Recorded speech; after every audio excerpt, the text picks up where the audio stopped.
Are you ready to unleash your creative razzle-dazzle? Then join the Canary Cry new stock producers and make some refrigerator art for the show. Show your support with your talent at canarycry.party. Your mom will thank you.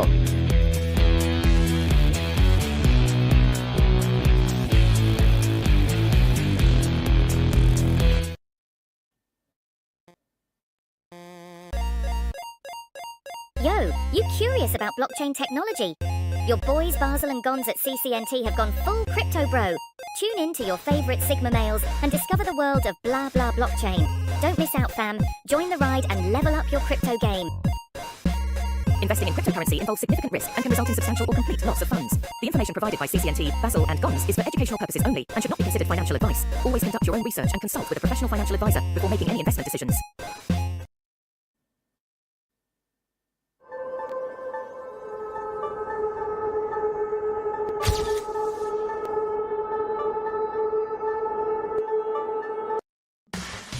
Razzle Dazzle. It's Body by Basil, the new exciting fitness craze that will get you Canary Cry swole in no time at all.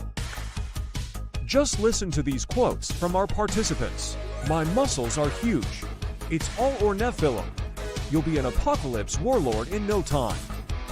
Don't wait. Order today and save 33% for just 4 easy payments of only $33.33. You too can have the body of a googly eye, VR headset wearing Nephilim warlord. A new, raw deconstruction of news and analysis. Introducing Canary Cry New Stalk, the new intense fragrance made specifically for thinking outside the cage. From your favorite podcasters, Basil and Gons.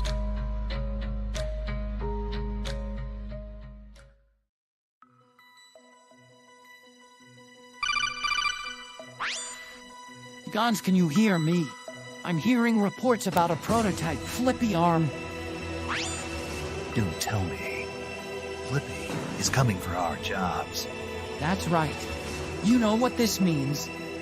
Yeah, it's wake-up time.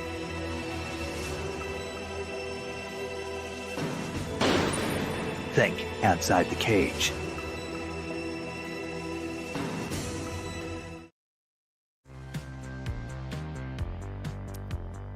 Hey everybody, you're listening to the Canary Cry News Talk live stream pre-stream. We're getting the show started in just a few minutes. What's up over on YouTube? We got Liar Bliss, Designer Soul, Daniel G, Not the Gozerian, Killakian. What's going on? Rumble, we got Joydar, Guthbrender, MSDS, Seeker 1776. What's going on? All right, we're gonna get the show started. Stick around. For those who don't know, you're going to need to learn this very quickly. We have the text message alert system. That's right, you will get unsubscribed without knowing it. You will stop receiving notifications. They will do everything in their power to make sure that you are disconnected from whatever is going on here at the Canarium. Some people don't mind very much. Maybe you're one of those people that you're like, you know what? I trust the algorithms. I trust the big tech platforms. I trust the algorithms. I know they know everything about me, and they know what I want. They know what I need. Please parent me, YouTube. Please let me know what I can and can't know or learn or watch or listen to. Some people like that kind of thing, but if you're the kind of person who believes that they should have control over what they find valuable, what they watch, what they listen to, what they read, without the grubby little hands of whoever is at the helm of their favorite social media platform, then you should join the text message alert system. That's right. All you got to do is text the word Canary to 877-740-3226. That's the word Canary to 877-740-3226. It's their fastest growing list of people in the world. We've never seen it. People love this. The fun part is you'll just get a text message from us before every show. That's a couple times a week, or on emergency situations as well. But the fun part is you can text us back. That's right. We can't carry on a conversation with you because it's very expensive, but I read them all, and I enjoy them all. Almost all of them. but sometimes we read them here on the show. For instance, 715 texted in response to the alert today, says, "But I was just about to take a nap. Sorry, no napping allowed when there's truth to be found." 651 says, "I loved the call-in segment. Good stuff. Let's get the show started." Woo! 743 says, "Canary Cry Gang." Thank you very much, Josh. We got 512 says, "It's Flippy." Oh, sends a picture of a Flippy barista taking all our jobs. Thank you very much. Sir Guthbrender says, "Thank you for the text message reminder. I look forward to it Monday, Wednesday, Friday as requested. Love the live calls." Okay, that's good to know. Thank you very much. We're gonna try the live calls again today. We'll see what happens. 780 Hot Diggity Dog. Thank you very much. 780. 406 says, "It's Wednesday, my dudes. God bless all my Canarian friends." 203 says, "Best part of the day. I listen to you guys in my patrol vehicle working night shifts in the Phoenix Valley. Bless all my cop canaries." Hey, that's kind of cool. All right. Well, bless all my cop canaries. I don't know if we have really been alerted of many cop canaries. We got at least one. What's going on? Let us know how your day's going, cops. 678 says, "Thanks for telling me. I totally have no idea what day it is today." Well, that's what you get. All right, everybody. Join the text message alert system right now. Text Canary to 877-740-3226. And let's get this show started.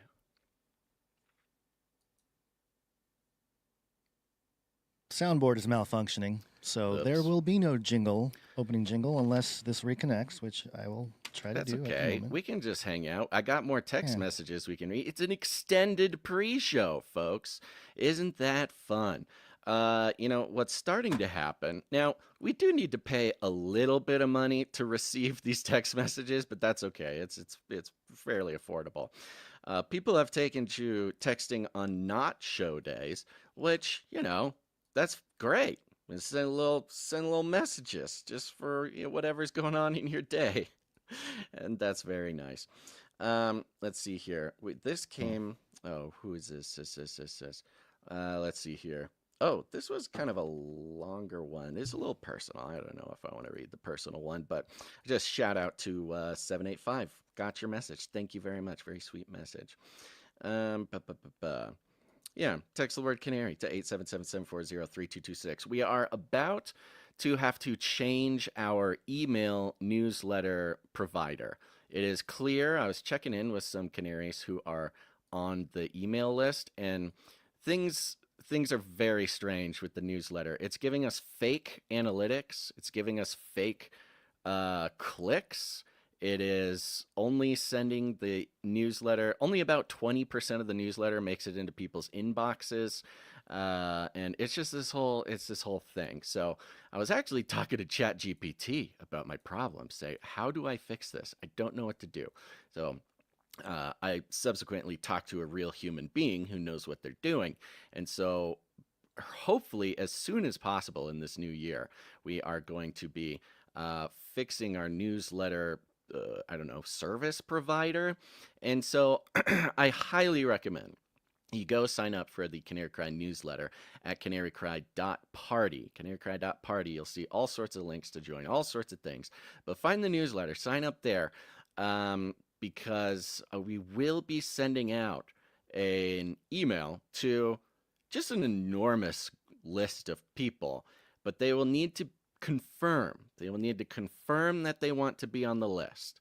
We're just going to send it out to everybody who has been on the list, because we now have just countless stories, an innumerable amount of stories of people who have signed up for the newsletter and either receive one a month out of 12, or just have never received them at all. So, the powers that do be, those ones, the powers that do be, they really love doing everything they possibly can to frustrate me on a personal level. 313 just texted into the text message alert system, says, "It's Wednesday, my dudes." Let's see, 360 says, "Coffee and Canary Cry." That's a good beginning to the day. By the way, that CCNT coffee is awesome. Okay, here we go. 859 says live streaming at the gym, cardio day. Hey, there we go. That's what I'm doing. If you're at the gym right now, whether you're listening live or you're listening to the podcast version, actually, this pre-show doesn't make it into the podcast version. So it's just for you live folks. If you're at the gym, you got this. You got this. Sweat it out. Basil's Body by Basil. Let's go. What is another version of the thing? Oh, I want to give a big shout out to Fort Wayne, Indiana meetup people. Here's the thing. There is a mega meetup. We should have plugged this last show. We didn't. That is our fault, but we're plugging it now, and we're going to plug it as many places as possible. If you are within striking distance of Fort Wayne, Indiana, there is a mega meetup getting ready to start this weekend. Fort Wayne, Indiana is really one of our biggest group of meter-uppers in the past year or so. They've had some great meetups up there. And I'm scrolling to try to find this information that was sent to me. There it is. There it is. So if you go to Canary Cry Meetups, you can check it out. It is technically like a 3-day meetup. It's almost like a Canary Cry convention. Isn't that fun? Little producer-created Canary Cry convention. Canary Cry meetup in Fort Wayne, Indiana. Tentative itinerary starting on Saturday, January 18th, 4 p.m. Going to the Friendly Fox, talking coffee talk, kickoff, and prayer. Right after that, 6 p.m., going to Bofo Vietnamese restaurant. After dinner, talk somewhere in the cafe or the hotel lobby, something like that. Get a little meetup afterwards. Nice late afternoon to evening meetup there. The next day, Sunday, January 19th, 11 a.m., the Staybridge Suites meeting room, Canary Cry Chapel. Look at that. Very informal and fun. Come and share. Come and share favorite scripture, what the Lord is doing in your life. Canary Cry Chapel, Sunday morning. Come on now. This is great. Prayer requests, share your testimony of how Christ turned your world upside down for the better, or just chill with us. After that, at 1 p.m., the Botanical Gardens, little field trip there. This is a beautiful indoor facility. And on Sunday, it's up until about 4, okay. Then 5 p.m., dinner, to be determined. 6:30, back to the Staybridge Suites meeting rooms. Age of Deceit 4 viewing. What in the world? They're doing an Age of Deceit 4 viewing. It sounds like they actually got like a ballroom or something, meeting room for this. So you can watch some Age of Deceit 4 by Gon Shimura with us. While we may not have time to watch the entire production, let's view what we can and discuss. I will pray that the Lord dilates the time that you have in that meeting room to watch the entire film. This is very fun. And that's not all, folks. Then it goes on to Monday, January 20th, Inauguration Day, 11 a.m., Meeting Room B, Allen County Library, the main campus, Presidential Inauguration Viewing and Discussion. Folks, get on over to Fort Wayne, Indiana. To get all this information, go to canarycrymeetups.com. You'll see this image here with all the information. There's contact information here as well, sassyfrassbees@gmail.com. And you'll get a link to this document where you can read all about it. At the Presidential Inauguration Viewing and Discussion, 11 a.m. Then there's ending prayer for the country, for believers to stand strong and be bold to spread God's word and live it out in these days. Anyone interested, say here, quote, did you know that the Allen County Public Library in Fort Wayne, Indiana, is a major research destination? The ACPL is the second largest genealogical library in the United States, the Family History Library in Salt Lake City being the largest. Holy smokes, this sounds like a blast. And this seems to have been planned pretty quickly. I think we just learned about this on Monday. Hopefully they didn't have this planned for months and we just didn't know about it. That would be embarrassing. But truly, if you are anywhere in the Indiana area, I'm talking tri-state, baby. You all know how I am with geography. Let's see. Let's see what the... Let's just check map of United States. And let's see what the tri-state area looks like here. I'm going to guess. I'm going to take some guesses so I can embarrass myself about U.S. geography. I'm going to say maybe Pennsylvania is near Indiana. I think kind of that's in the same little zone here. Let's see if I can get one of these bigger so I can actually see it. freelargeimages.com. Give me a large map of the United States. Oh, come on. Don't do this to me. There we go. All right, Indiana. Oh, Pennsylvania was close. We got Ohio, Kentucky, Illinois, Michigan. Those are the states that touch Indiana. I'm going to throw Wisconsin in there too, just separated by the Great Lake. But, you know, you could get in a canoe, row right across to Indiana there. And you know what? I'm going to add Pennsylvania too. Wherever you are, Kentucky, Ohio, Illinois, Michigan, Wisconsin, Indiana, get on over to Fort Wayne, Indiana this weekend. You can make it a whole thing. You know, it's not like you're just showing up at a coffee shop for 2 hours and then that's your whole trip. You got 3 full days of activities with Canarians in the area. And Fort Wayne has been one of the larger, if not the, but I believe, if I remember correctly, one of the larger groups of Canarians that get together every so often. In fact, I believe is the Indiana group that were the most recent meetup. You can find all this over at canarycrymeetups.com. Yeah, November 9th. Over there in November, they had the Northwest Indiana meetup. That was in Maryville. Look at this. All right. So there you go. I'm going to send out a text message I'm going to try something we haven't tried yet. And that is we can send a text message to those specific people in those states and try to let them know. Because, you know, this is the pre-show. Not everybody listens to the pre-show. We're going to try to get it. Back to the text message alert system. 608 texts, read me. I got you, 608.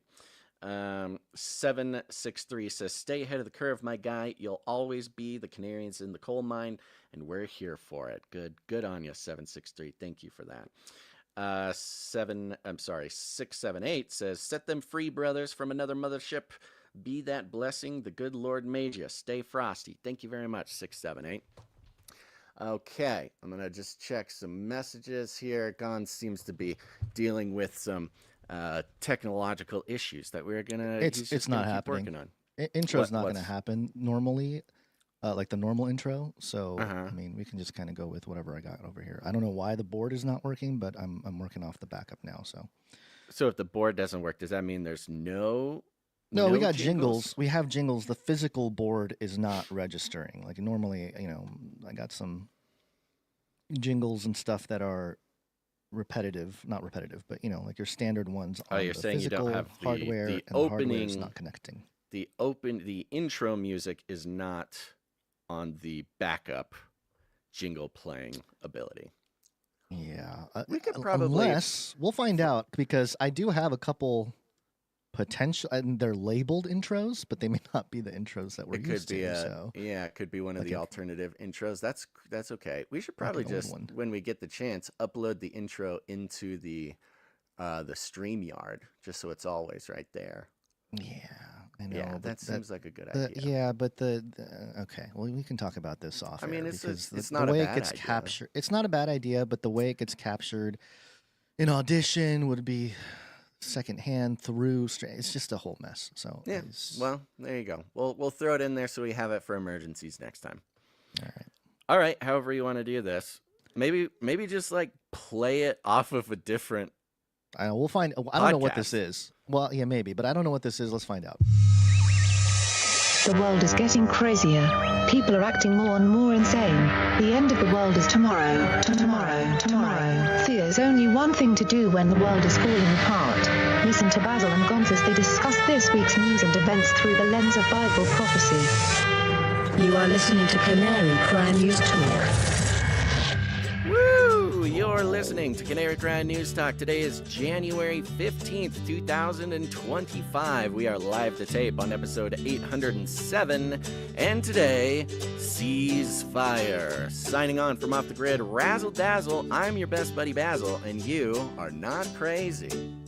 And my name is Gons, director of the Age of Deceit films, your favorite Asian provocateur for Christ, live to tape from the land of Newscomb to bring you the best news, which is the gospel message of Jesus Christ, while reporting the egregious with a well-rounded, biblically grounded take on world events. And today's emergent phenomenon apparently is stuff missing, not working, falling apart. Mysteries. The typical destruction type of the system, including Gons's computer system. Well, the Lord shall provide.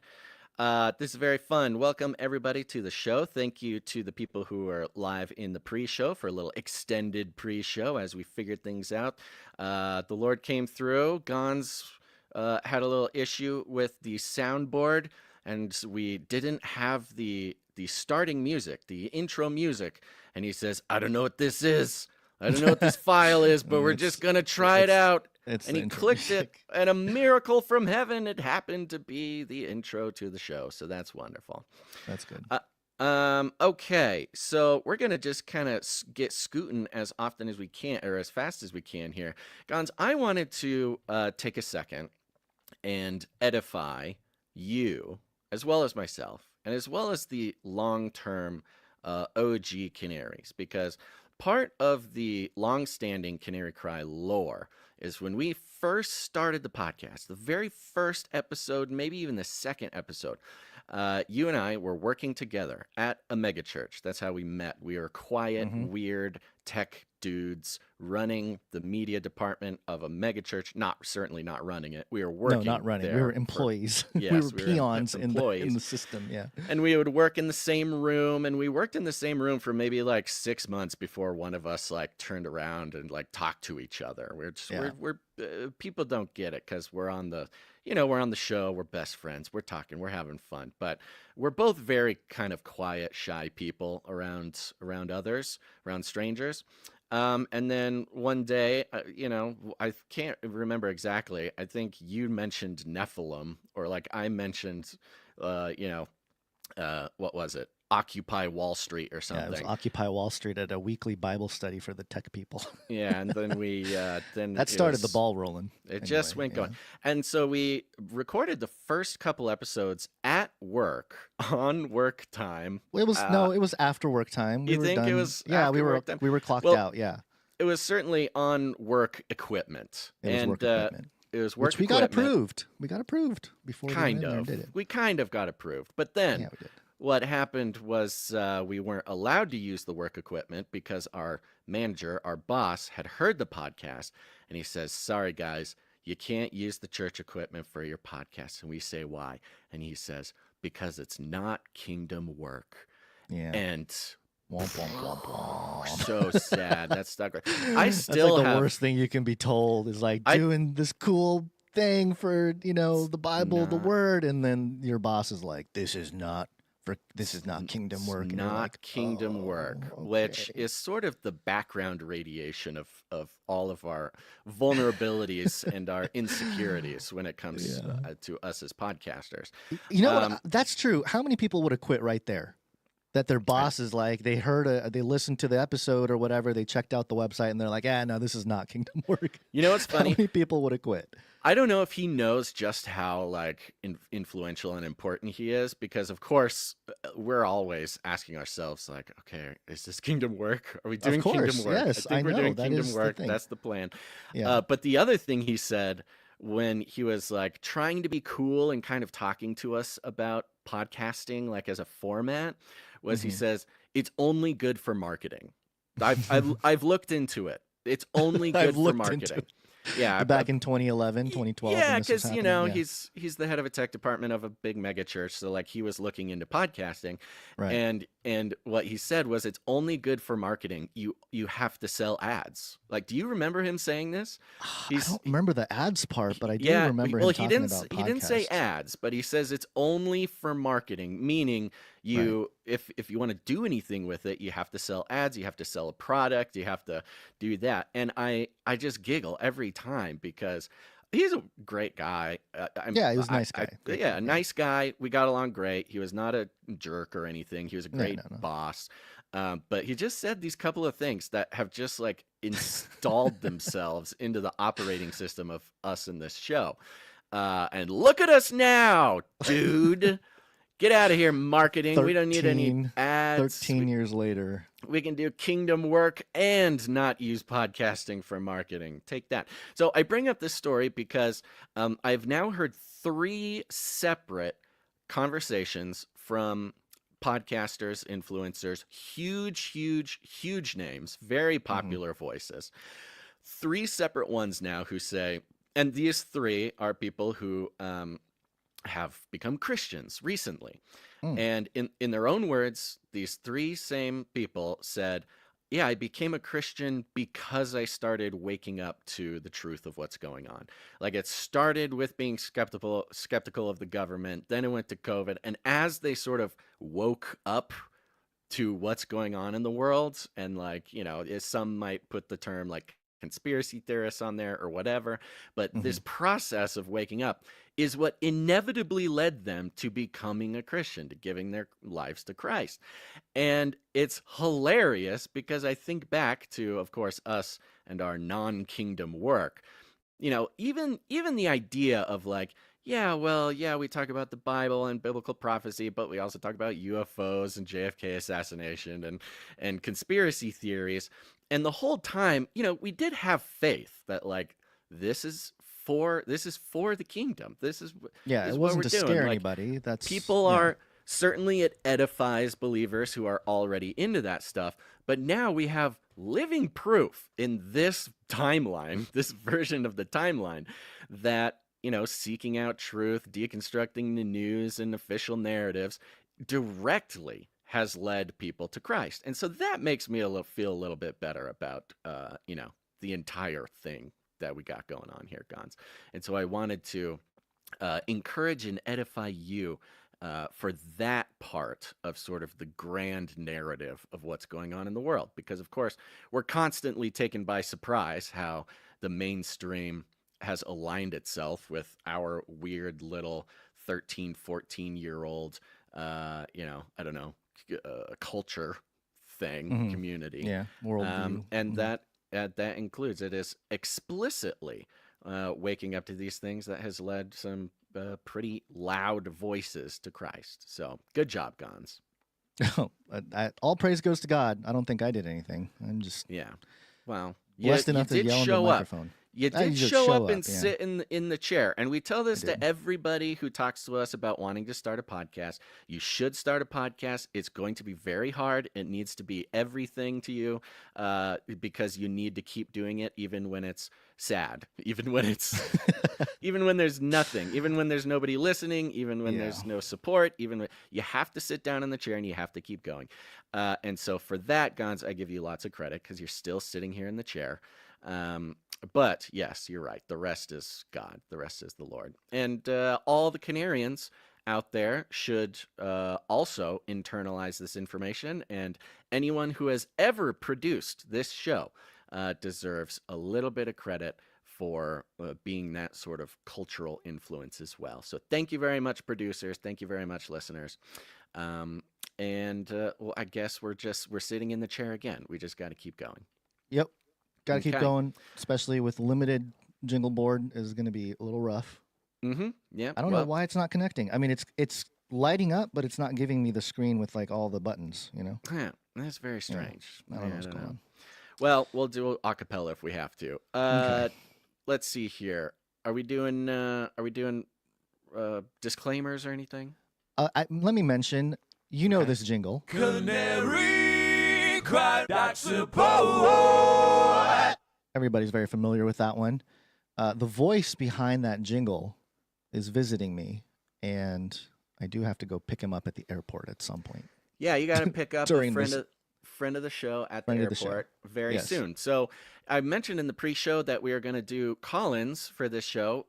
Timing might not allow that to be the case. But you might be able to continue and simply do the calls. I might have to skedaddle. I could probably do that. I could probably do that. We could probably figure that we'll out. see how it goes. Let's see how timing goes. Okay. So with that, you want to do a disclaimer or? Sure. I mean, that depresses me, doing a disclaimer. Oh, by the way, on that, I checked the Face Like the Sun page just because I just happened to randomly click it because I was in my Gmail and it's attached to my Gmail account. And it gave me this page that said, hey, yeah, your page is suspended. You have until June of 2026 to appeal. So I was like, oh, there's another appeal opportunity. Before it was just gone, It was For what platform now? YouTube. Really? Yeah, Face Like the Sun channel there's a little button that says appeal by June 2026. Let me see if I can I pull wonder it if up here. that's a new thing. I wonder if there's a new policy or something. Yeah, it says here, Face Like the Sun was removed from YouTube. Your channel wasn't following our policy on community guidelines. Since it was your third strike, we removed it to protect our community. Oh, that's sweet. They removed... Well, they removed me, removed us, so that they can protect the community. If you think we made a wrong call, we'd be happy to take another look. Begin your review to see more info and start your appeal. July 27th, 2026. Okay, well, we should take that. Ending. We should take that very seriously. Don't do it just sort of. No. I'm not going to do a rant. We should do that together. Begin review your woke policies. No, I'm not going to do that. So I did see some other people screen capping this. Some other people were screen capping their appeals process, and it looks like they have a much more robust appeals process now. Yeah. It's probably, because of the everything going on, everything with the happening Zuckerberg culturally, and the Trump and the whole cultural shift. They don't want lawsuits, is what it is. They don't want like some class action lawsuit of a bunch of these people coming together and suing YouTube. To be clear, for those who have found us in the past 3 years, you were not here when we were also streaming on the Face Like the Sun channel that Gons had built up over many years and had 250,000 people. Like that's one thing. New people, God bless new people if you're here the past few years, because you're here in this very strange post like we hit a wall. Like we were experiencing things that we had never experienced before. I mean, we were having 8, 10, thousands and thousands of people showing up to watch the live. Maybe not 10 watching live, but we'd have thousands showing up. Yeah, we'd be in the 4 digits of live viewership. Easily. Yeah. They did this to us on our big Twitch channel too, but Face Like the Sun being the biggest one. So yeah, I mean, it changed our entire lives to lose that channel. So let's see. Maybe they've updated it in a way. Somebody was telling me that they were giving like time codes to actual things that got them banned, that's kind of been a thing. Maybe not since not we've for been us, around. because Not for I've us, been yeah, doing I our appeals, and all of our appeals, they barely even tell us which video got it, taken down. They have not been giving time codes. So I think we should pray to the Lord for contrition and humility and go in there and do what we have to do to try to get that channel back, because that could instantly change everything for us. Would I lose my digital street cred though? Everyone's like, oh, this is, you got your channel removed. You're a soldier, you're a real soldier, Honestly, kind of thing. Pride. Street cred is just pride. It's pride. You're right. It's pride. Well, I mean, it's all up to God. If God wants us to have the channel back, we'll get it back. If he wants us to have street cred, he will not get us back. Okay, let's do it. Let's get the show going. Okay, we need to thank some executive producers, and that is a jingle I don't have. So yeah, executive producers, the value for value model, folks. No money from corporations, commies, or cartels. Oh, I have that one. We obviously don't have any advertisers. We don't sell any products. We don't do anything like this. And that's because it's not just about the annoyance of listening to ads. It's not just about the annoyance of having to align your message, be brand friendly, and then suffer the honestly subtle psychological torture of self-censoring in order to keep your corporate sponsors. None of that. But there's also the spiritual dimension, mammon, the global theology of advertising, of brainwashing, and of the occult roots of marketing and advertising, which one of these days I will make a grand documentary about and pull all this information together. I shouldn't say that because that means I won't do it. I need to do it secretly, not tell anybody about it, and then bust it out. But these are all wrapped up in the very real situation that Gons and I find ourselves in, which is a great situation, which is to be our survival, our thrival is at behest of the Lord God and his children, and that's you guys, producers of the show. It's not a cute name. If you want to become a producer of the show, if you get any value out of the show, this is how you decide. You say, is this show valuable to me? Did I get it? Did I learn anything? Did I get any community? Did I whatever? If this show has brought any value to your life, you are encouraged. Some people consider it a responsibility to put value back in with your time, your talent, or your treasure. Lots of ways to do it. But executive producers are people who come in, support the show financially for $100 or more, and that's why we thank them here at the top of the show. And remember, you can learn all about it by going to canarycry.support. Canary Cry.support. Okay, I'm going to thank a couple of executive producers here, Gons. I think you need to actually send an image. Did you put an image to one of the notes anywhere that I could access? No. The image I don't know that what you're talking about. How on God's green earth do you not know what I'm talking about? The note, the typed note that you sent to me that note. in an image Yeah. for the very special note. Oh, yes. Okay, I know what you're talking about. I can get it for you. Stick it in. Yeah, just stick it in the doc somewhere. I got to do a couple things, but I can get it to you. Hold on one second. Yes, easy peasy. But while you do that, I'm going to thank some executive producers that came in, starting out with executive producer Sir Igorius, Baron of the Squatting Slavs. It's the best I can do for you. He's coming in for $333. Oh my goodness. Oh, Thank you very much. Sir Igorius coming in. He sends a note here. It's Wednesday, my dudes. We're going to have to try to find that jingle.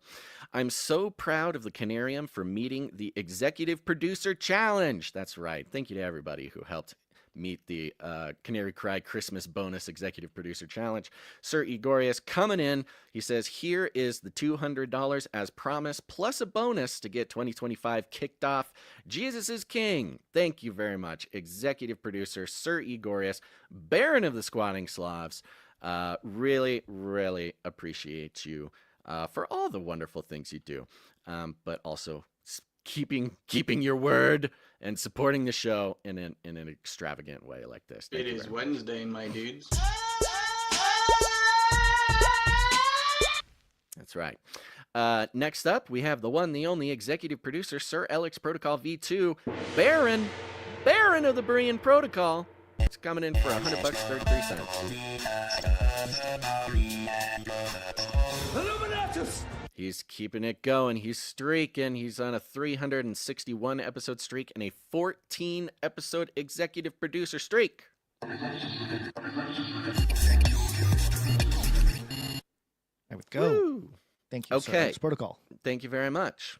All right, we have one more executive producer who came in via the snail mail, and just for anybody who wants to know, needs to know, we have a P.O. box you can send stuff to. You must put Gons Shimura's name on it, but you can find that P.O. box at canarycry.support. If canarycry.support doesn't work for you, use canarycrynewstalk.com/support. There it is, right on the thing there. So you can send all sorts of fun stuff there. This executive producer comes in at the threshold of 2025 during the dark days, the slow-moving days of winter in January, as we are experiencing the turbulence of whatever is going on spiritually, culturally, and even financially this year. There comes a brave hero who comes traipsing on his white horse into this year, and that is executive producer Benny the Benefactor. Thank you, Benny. Benny heard a call. He heard the call. I'm looking actually at the dates on this. He heard the Lord gave him the word before the emergency even happened. So Wow. thank you very much to Benny the Benefactor. And he comes in for $3,333.33. Holy smokes. Illuminatus! I was actually... I think that's 3 of them, right? That's all the yes. 3s. That's very good. I actually got a little bit emotional for many reasons, but also just the reminder. And we always need to remind ourselves, and it's very difficult because we as humans, we are extremely forgetful, and that is why,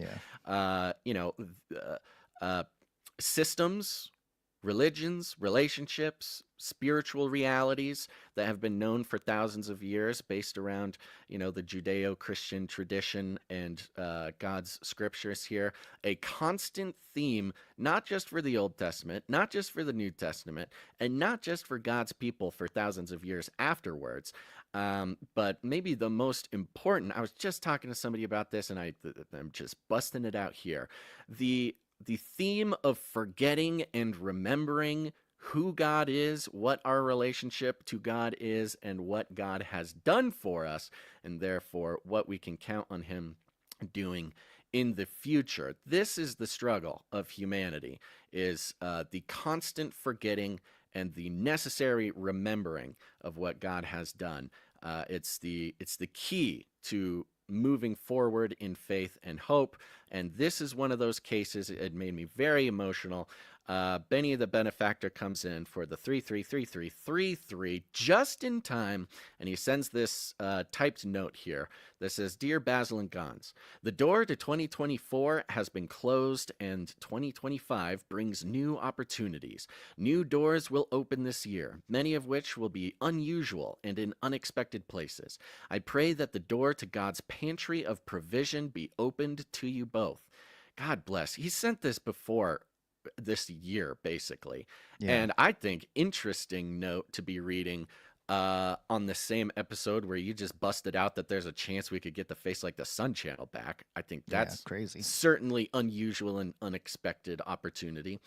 The note continues, "Basil and Gons prayerfully ask our Heavenly Father to bolster your ranks as the Canary Cry ministry continues to take ground from the adversary. To those out there in podcast land who have ears to hear, 2025 will be a good year to invest your time, talent, and treasure into God's kingdom." Oh, interesting, too, the conversation about kingdom work. "If you feel like you have been on the sidelines, now is the time to take the field. The seeds of time, talent, and treasure sown this year will bring forth a harvest in God's perfect timing. With that said, please accept my check of $3,333.33. This should help rebelize past troubles. Perhaps Gons can finally get some much-needed technology upgrades." The timing is crazy on this. It is crazy. Yeah. What is going on? And, of course, please set some aside for Basil's Boots on the Ground Burning Man 2025. Thank you so much. God bless Benny the Benefactor. And this, of course, would technically qualify Benny the Benefactor for some Insta-Knight status. He has not mentioned it, but Benny, if you want to be knighted at the Canary Cry Roundtable of Knights and Dames, I'm sure this actually even qualifies you for an Insta-Baronhood. You send us an email. You let us know if that is something you're interested in. Thank you so much to executive producer Benny the Benefactor. Dean scream for you. It's just amazing how God does these things, guys. It's crazy. It's crazy.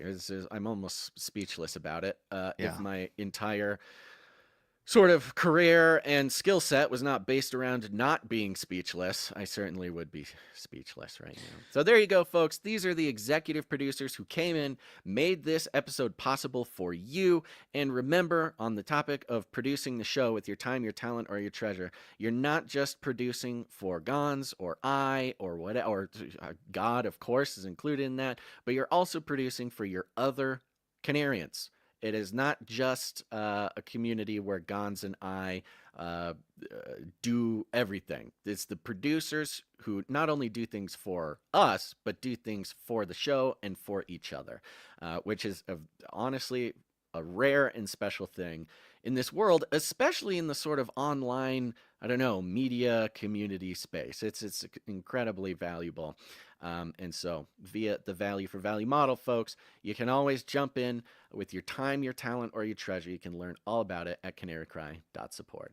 Canarycry.support. All right. Let me yeah. Before we were supposed to do a rundown and we didn't before the Okay. executive producers, which is fine. You know what? I am curious. Benny the Benefactor. I was just the coincidences are kind of weird on this, but I was just looking up. Have you heard of Benny Johnson? Yeah, of course. Oh, of course. Okay, I didn't really know about Benny Johnson No, until last few days, and I don't know He why will- I was looking him up. But he was like this anti-mainstream corporate media guy, Yeah.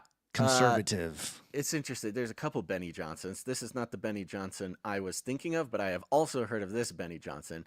And yeah, he's an incredibly popular, very established. They call him alt-media. the godfather of the conservative internet. Yeah. I never really heard of him until a couple He's- days ago. Really? Yeah, I mean, Maybe I've seen his name, but I'm not too deep in the weeds of politics, so maybe that's why. But yeah, I don't listen to him very often or even at all, but I am aware of him and his influence on the conservative alt media space, which of course makes me skeptical of a lot of things. Yeah. I don't think it's Benny Johnson though who produced I'm pro Benny the Benefactor over Benny Benny Johnson. the Benefactor is better than Benny Johnson. Yeah. Although a lot of people like Benny Johnson, I'm sure a lot of our people interact with this I'm stuff. sure they do. Yeah, and I don't know anything. I don't really know anything about him other than he's conservative. So. Real quick, before I give you the rundown, I just need to put out this note here real quick. T-shirt council member, Canary Cry T-shirt council members. The survey is in your email box. You've only got about 12 more hours until this or last quarter's survey is over. So go search Canary Cry T-shirt council in your inbox. Take your vote. Your vote counts more now than ever. There are 2 T-shirt styles, 2 T-shirt graphics that are 100 just absolutely tied, neck and neck, the exact same amount of votes. So if you haven't voted yet, your vote could be the deciding vote for what the T-shirt for last quarter is. So go do that. All right, let's do a rundown. Are we doing a rundown, or should we just go right into it? We should go right into it because at this point, the timing, we're not sure exactly what we're actually going to be able to do or not. Yeah. Yeah, so let's just jump right into it. Let's go. All right, so we are going to tackle SCOTUS first, are we not? Is that what we're doing? You wanted to start off with the TikTok conversation? Yeah, let's start off with TikTok. Yeah, let's do it. TikTok conversation. That would be SCOTUS. Let me see if my SCOTUS jingle is armed. It is not. Armed and dangerous. But I do have this jingle to look for my jingle. Ooh. We're looking for the jingles. Gonzo, When the soundboard where are you? doesn't work, We're sitting here waiting gotta go to for you Jingles. to find your file. Where's the file? The show must go on, man. The show.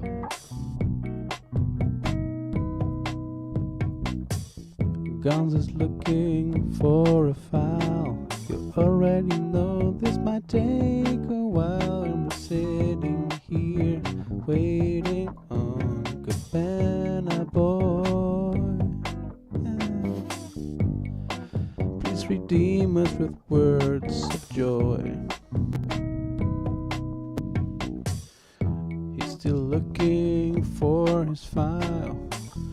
I've been sitting here for a while. My butt is hurting from the chair. Guns,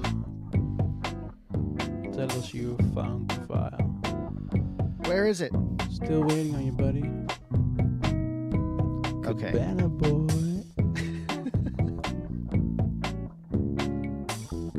Guns. Cabana Boy. All right. I found it. Who was that? That was excellent. I did not know it That was went Lloyd so V. long.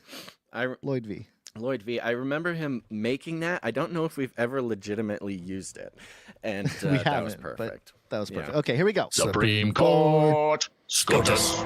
All that for There that. we go. All This that. is just a quick little story here, just in case anybody wants to know what's going on.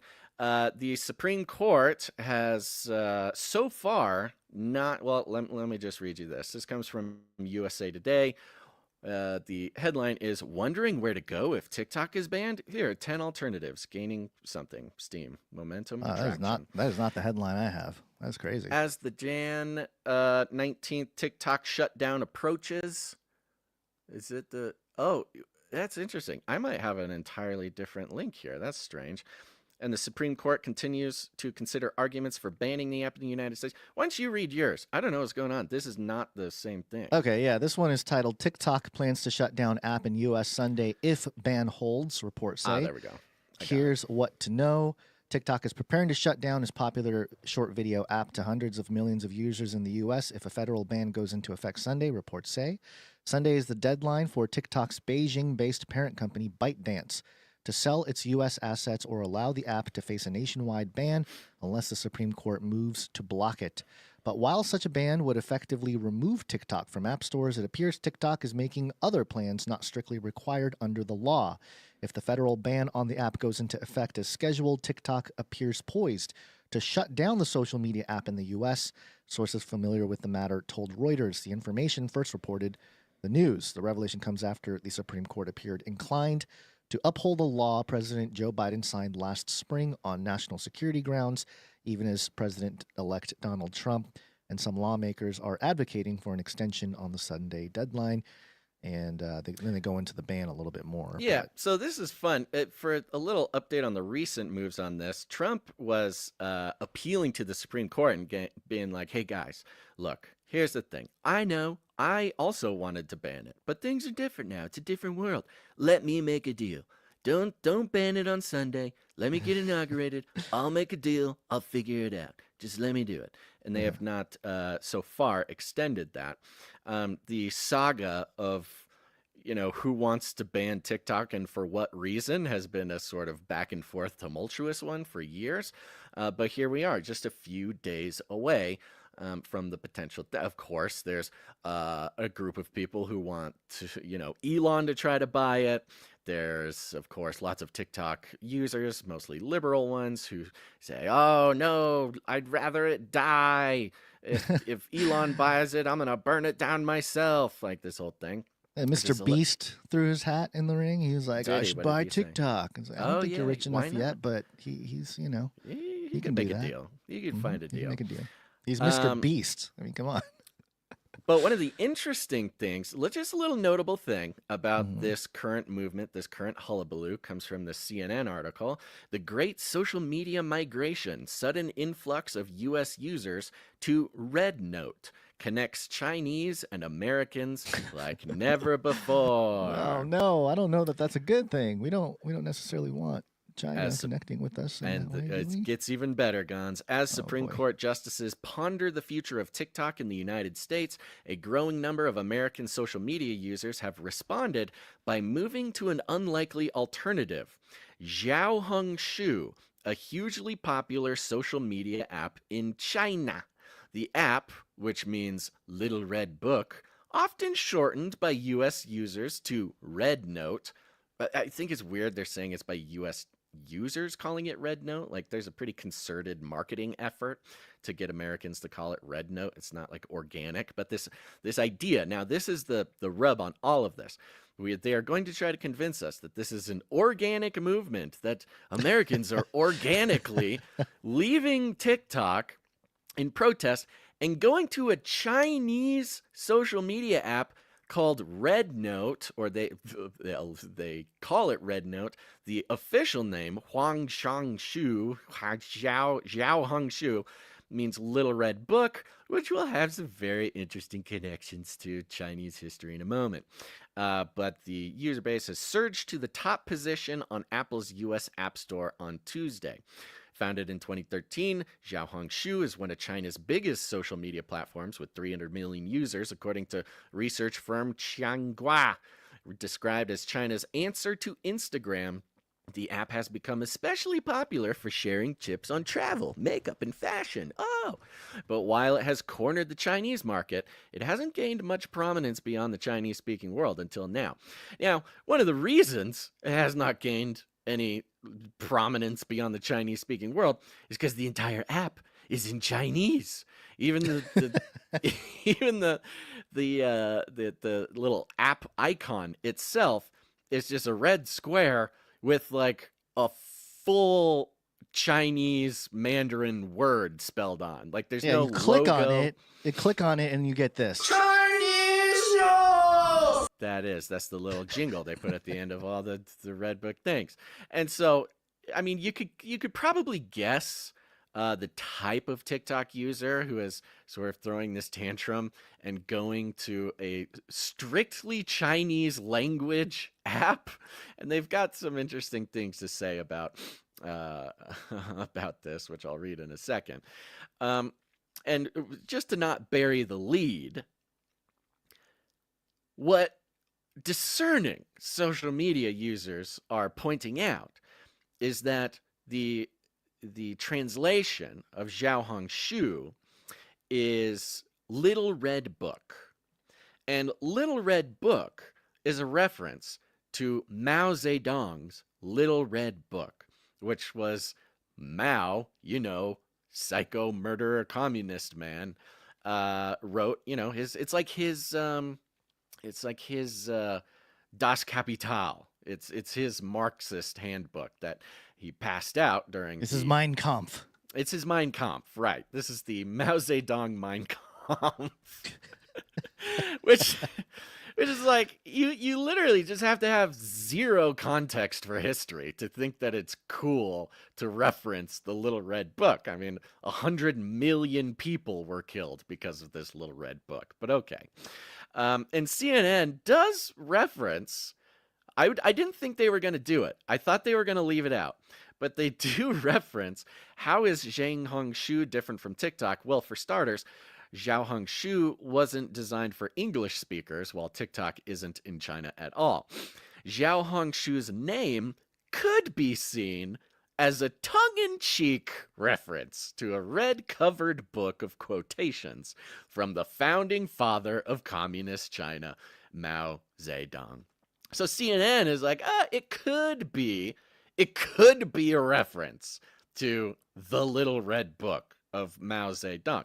Now, you talk about, communist China, not even right now communist China. I mean, right now communist China is like a techno-capitalist sort of communism. It's not quite like, I mean, we're talking straight up mid-20th century Chinese communism, round up college professors and shoot them in the head in front of a crowd of people communism. Like, that's the communism that this Little Red Book was sort of ideologically propagandizing. But CNN could be, we don't know, it could be a tongue-in-cheek reference. Just like a little cute little reference, a little cultural cute little joke, calling it the Little Red Book. And of course, it shouldn't be lost on anybody that, that's it's basically like calling a German social media site Mein Kampf. Like, welcome to Mein Kampf. Right. Connect with your friends. Talk about fashion and travel. But of course, it's just tongue-in-cheek, guys. It's just a joke. It's a funny joke. And of course, this, when we're talking about the control mechanisms of social media, the propagandization of TikTok, the ability for the Chinese government to press a button and culturally influence hundreds of millions of Americans, this is the national security concern of TikTok. Not that they're taking our data, but that it's basically a form of very effective mind control, of cultural control. This is the fifth generation weapon, fifth generation warfare weapon that is TikTok. Well, in order to, this is the fact, and this kind of fits in with my value for value rants and like advertising. Look, some people love to let the algo to tell them what to watch, what to listen to. They don't seek anything out themselves. They rely on their timeline. They rely on notifications. They don't join the Canary Cry text message alert system by texting Canary to 877-740-3226. You know, the one where you get a text message to avoid having to rely on notifications from YouTube where you'll get unsubscribed without knowing it. Yeah, that one where you text Canary to 877-740-3226. Some people love the algos. And in the same way, some people kind of love getting things for quote unquote free by handing over their consciousness and their mind to corporate mind control that is marketing. They love it. They don't want to take any responsibility for anything. They'd much rather be advertised to because they were programmed that way. In the same way, some TikTok users want to have a big red button in China to tell them what to think, what's right, what to wear, what to laugh at, what to whatever. And so far, it's about coming up on 1 million Americans have, quote unquote, left TikTok to go to Mao Zedong's Little Red Book. There's a section here, how are Chinese and American users interacting on the platform? The sudden migration of U.S. users to Xiaohongshu has created an unlikely platform for Chinese and American users to interact with each other. Quote, I just want to reassure you that we want to try to find a way to communicate with you. Be respectful to your community, one user said. We want to be good guests. Really, just these quotes tell you everything you need to know about the people moving to the Little Red Book. Some American newbies have appealed to their compatriots to respect Chinese users on the platform. Quote, just a quick message for the American users coming over here. Please don't bring politics here. We want to have fun here. We want to enjoy here. We want to show respect to the people who are already here, one user posted. Most Chinese users have warmly welcomed the newcomers, with some even sharing video tutorials to how to help the new TikTok refugees navigate the app. Quote, this could be a historic moment, one Chinese user commented. Quote, it feels like so much has changed in an instant.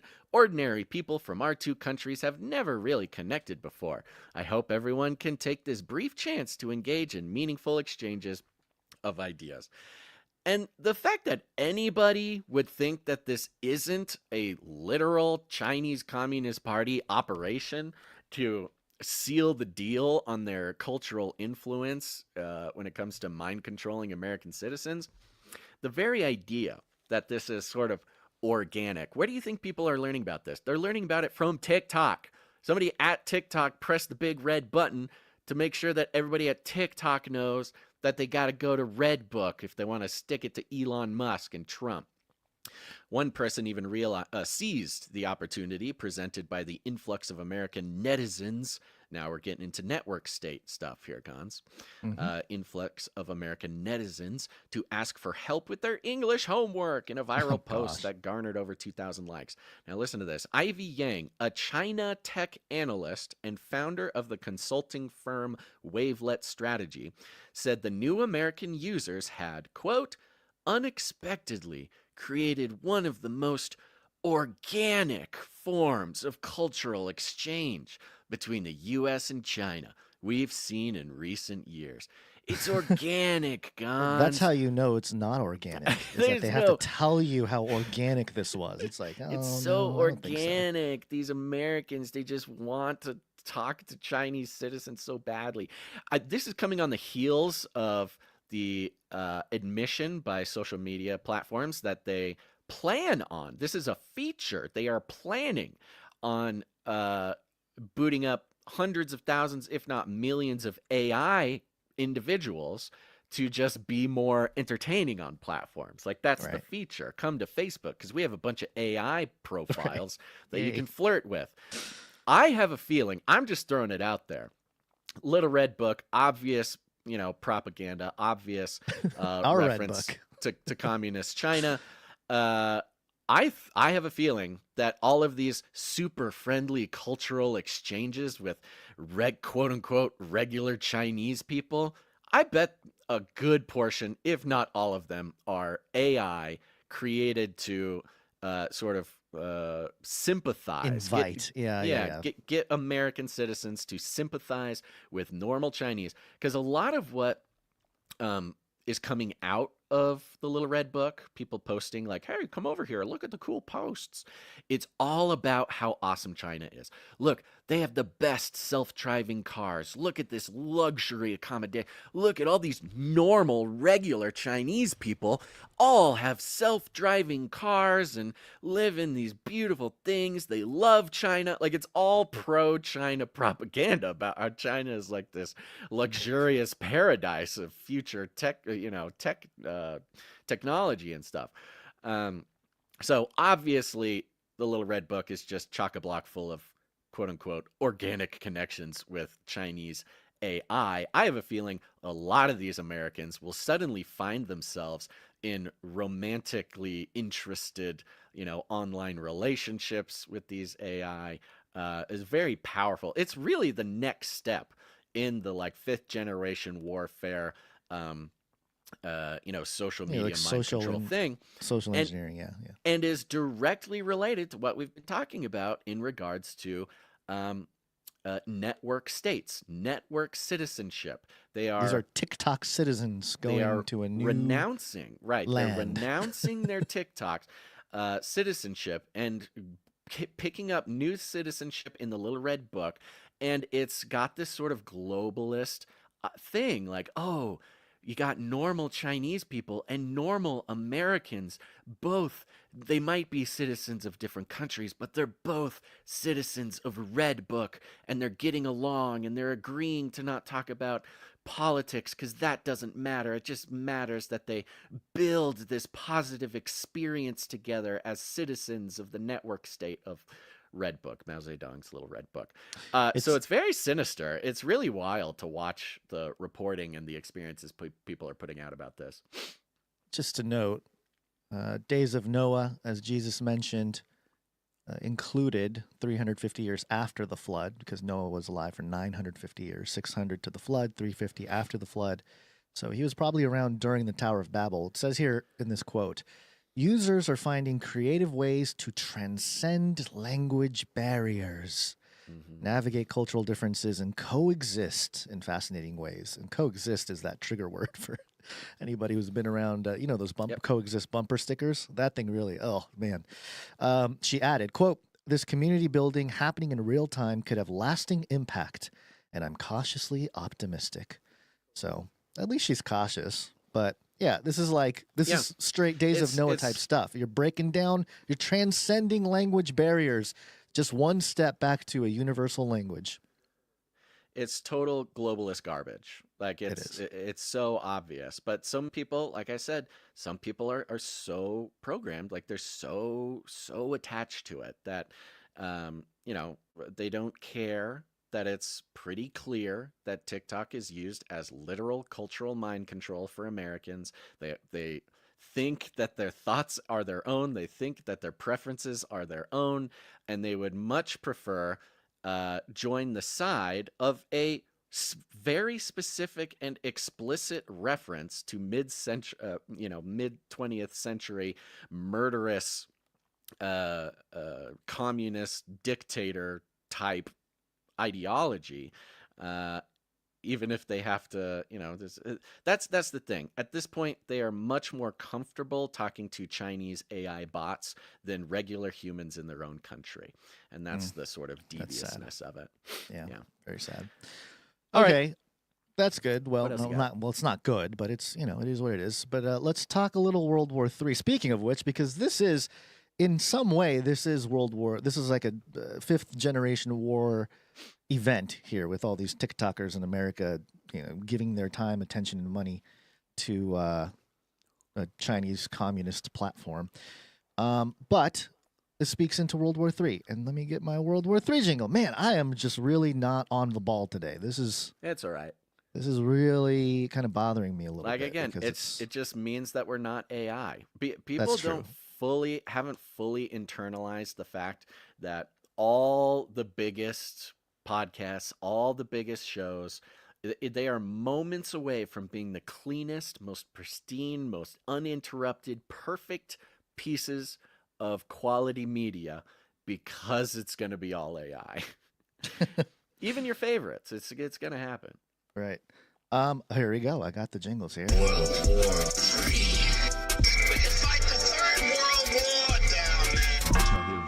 and rumors of wars. Now we are taking this from let's see. Well, there's a couple things. Let's do Fox here first. Israel Hamas ceasefire hostage release deal reached. Yeah, we did it, Basil. We shut down the war in the Middle East. The Israel Hamas issue is done. Trump is taking over. It's going to be peace in the world. Agreement says 33 hostages are expected to be released over the next 42 days. Of course. So 33 hostages is the answer to the universe, apparently. It's a great little message there. And for those who are new to the show, 33 is a messaging number. It's used to send little messages to those who know what the message is. We don't know what the message is, but we know that it is sending a message.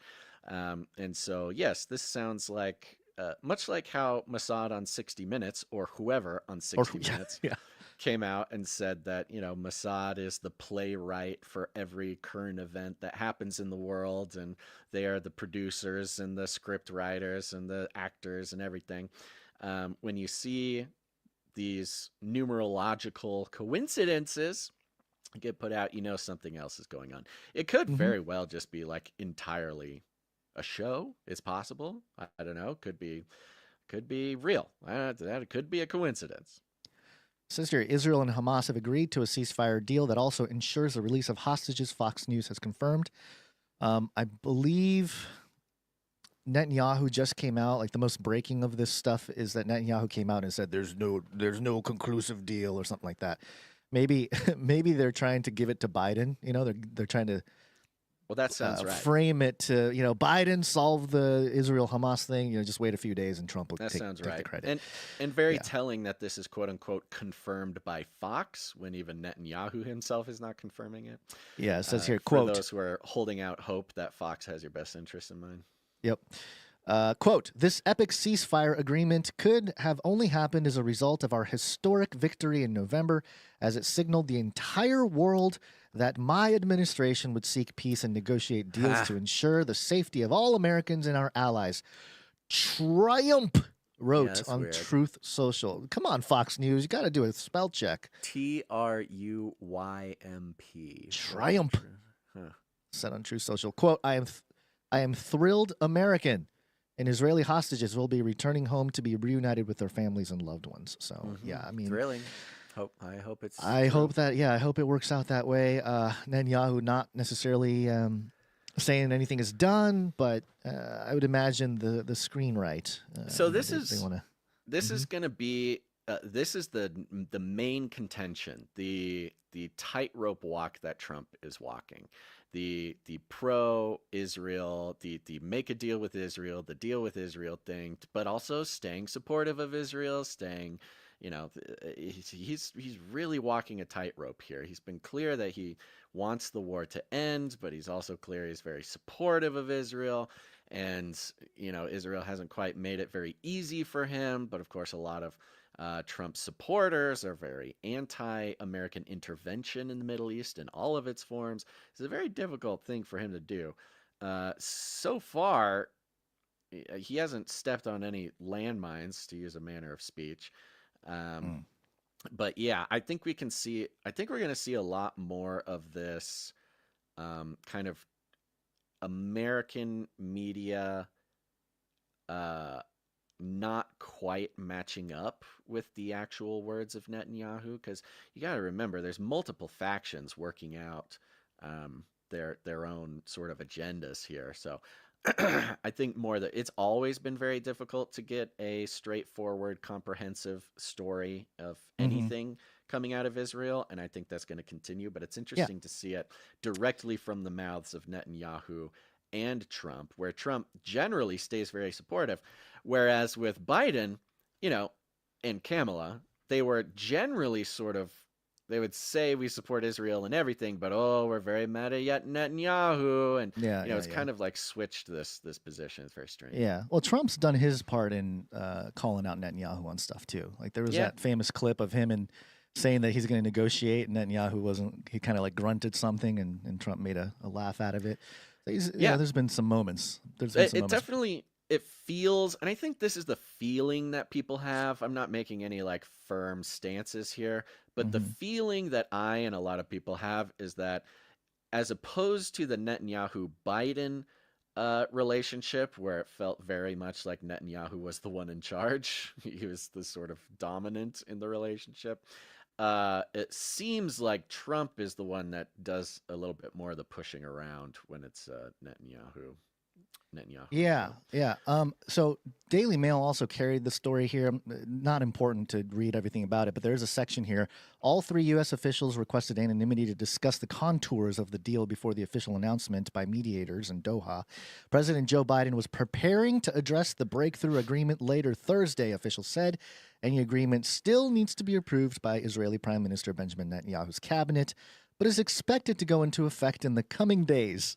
How many days till Trump's inauguration? We got, 4? It's just funny how the politics of it all, too, just, within the game of politics, there, who gets the credit, who gets the credit of this stuff? Well, Joe, the announcement came while Joe was in office, but it wasn't solidified until Trump was in, so who gets credit? I mean, political junkies love that kind of stuff. But there is another part of World War III. Speaking of China, bringing it back to China over here. This is from dailymail.co.uk. America unveils next-generation bomber and issues chilling World War III warning to China. Oh, no. Chilling warning. America has warned China that, quote, today is not the day to start World War III, as the U.S. Air Force unveiled its latest weapon to combat Beijing's military advances. The U.S. is accelerating tests and developing of its B-21 Raider, a stealth bomber that will be capable of delivering precise long-range strikes anywhere in the world. The military placed an initial order of 100 aircraft, with experts expecting more B-21 Raiders to be commissioned soon after. America unveiled the new bomber just weeks after China's military revealed 2 new combat aircraft of its own and surrounded Taiwan in an unannounced exercise. Remember that a few weeks ago? Yeah. That was the world's largest naval demonstration since the end of World War II. Experts warn that by 2027, there's that year again, 2027, China is expected to outnumber U.S. forces in the areas west of the international date line where American forces are deployed. And it goes into some other stuff here. Now, they did a revealing of this aircraft, Basil. Have you seen the video for this? No. I'm going to show you. I will describe what is happening. Now, you hear the music. It's a stage. Very dramatic music. There is something under a big tablecloth. It's like a giant tablecloth. It looks like a UFO. Can you tell what it is, Basil? Can you see? Can you see the outline? Looks like a plane. Looks like there's a plane under there. The B-21. It goes on for a while here. I'm going to let it just kind of play. Very, very slow zoom. Slow zoom in. It's on a stage, so it's dark. It's kind of a silhouette of the craft, but there's like a big old curtain on it. Like an Apple keynote. Right, yes. Yeah, okay. Still there. Still. Now it's zooming out. They zoomed in all the way, and now they're zooming out. Incredible production. Here we go. Here comes. There it is. Whoa, Curtain's coming off. The cheers. It's beautiful. Look at your tax dollars at work. Look at that beauty. Wow. Yeah. I mean, quite the showing. Quite the. Very exciting. Very exciting. Hey, if the billions of tax dollars going to build this thing, the least they can do is have a dramatic revealing of the craft. I'm actually supportive of this. It's kind of me too. I like it. Edwards Air Force Base, get some people in the crowd, cheer for your tax dollars making cool stuff. It's like the military industrial complex. Modern day version of like a military parade, The parades are so gauche, as we learned with Trump. So now we just have like a cool Steve Jobs keynote presentation type of thing. Yeah. The only thing they don't have is a DJ in the cockpit, like Daft Punk in the cockpit, just really dropping beats. That's hilarious. But it's it's a beautiful looking craft. That's what all of our UFO reverse engineering has gotten us. Well, yeah, for the public to consume, yeah, and to scare China apparently. It is very slick. It's very slick looking. It looks like it'd be in a video game or something. Yeah. Well, I'm glad. I'm glad that part of World War III is just flexing your stuff. I mean, it is. That's what truly. it is. That's the fifth generation warfare bit. Right. That's why this piece of media is so important. It's why Russia puts out those videos of the sort of graphic representation of how they're going to launch their nukes at Europe. Is that Russia or North Korea? Didn't North Korea have some propaganda everybody pieces does it. too? They all do it. They all have video Russia production. put one out recently. North Korea has their funny one where they're bombing the U.S. Yeah, China has them too. This is like part of it. It's very fun. It is. It is. It's funny how production, like media production, is kind of your everyday warrior now. Content creation is the war. In a similar way, because of course media has always been a weapon of the state in all sorts of ways. But in the same way that like podcasting has created a decentralized sort of media power structure, we now see media in, I guess, pro-state propaganda has sort of decentralized, or maybe not. I mean, it is very centralized still, so it's just fun. Hey, what are you going to do? It's very fun. All right, let's keep scooting.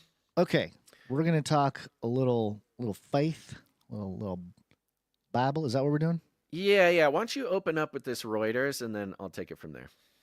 Okay, well, technically, I guess it's a Trump, too. I mean, there's a whole bunch of things kind of overlapping with each other. Kind of hard to pick a jingle, like one jingle. I trust for it. you.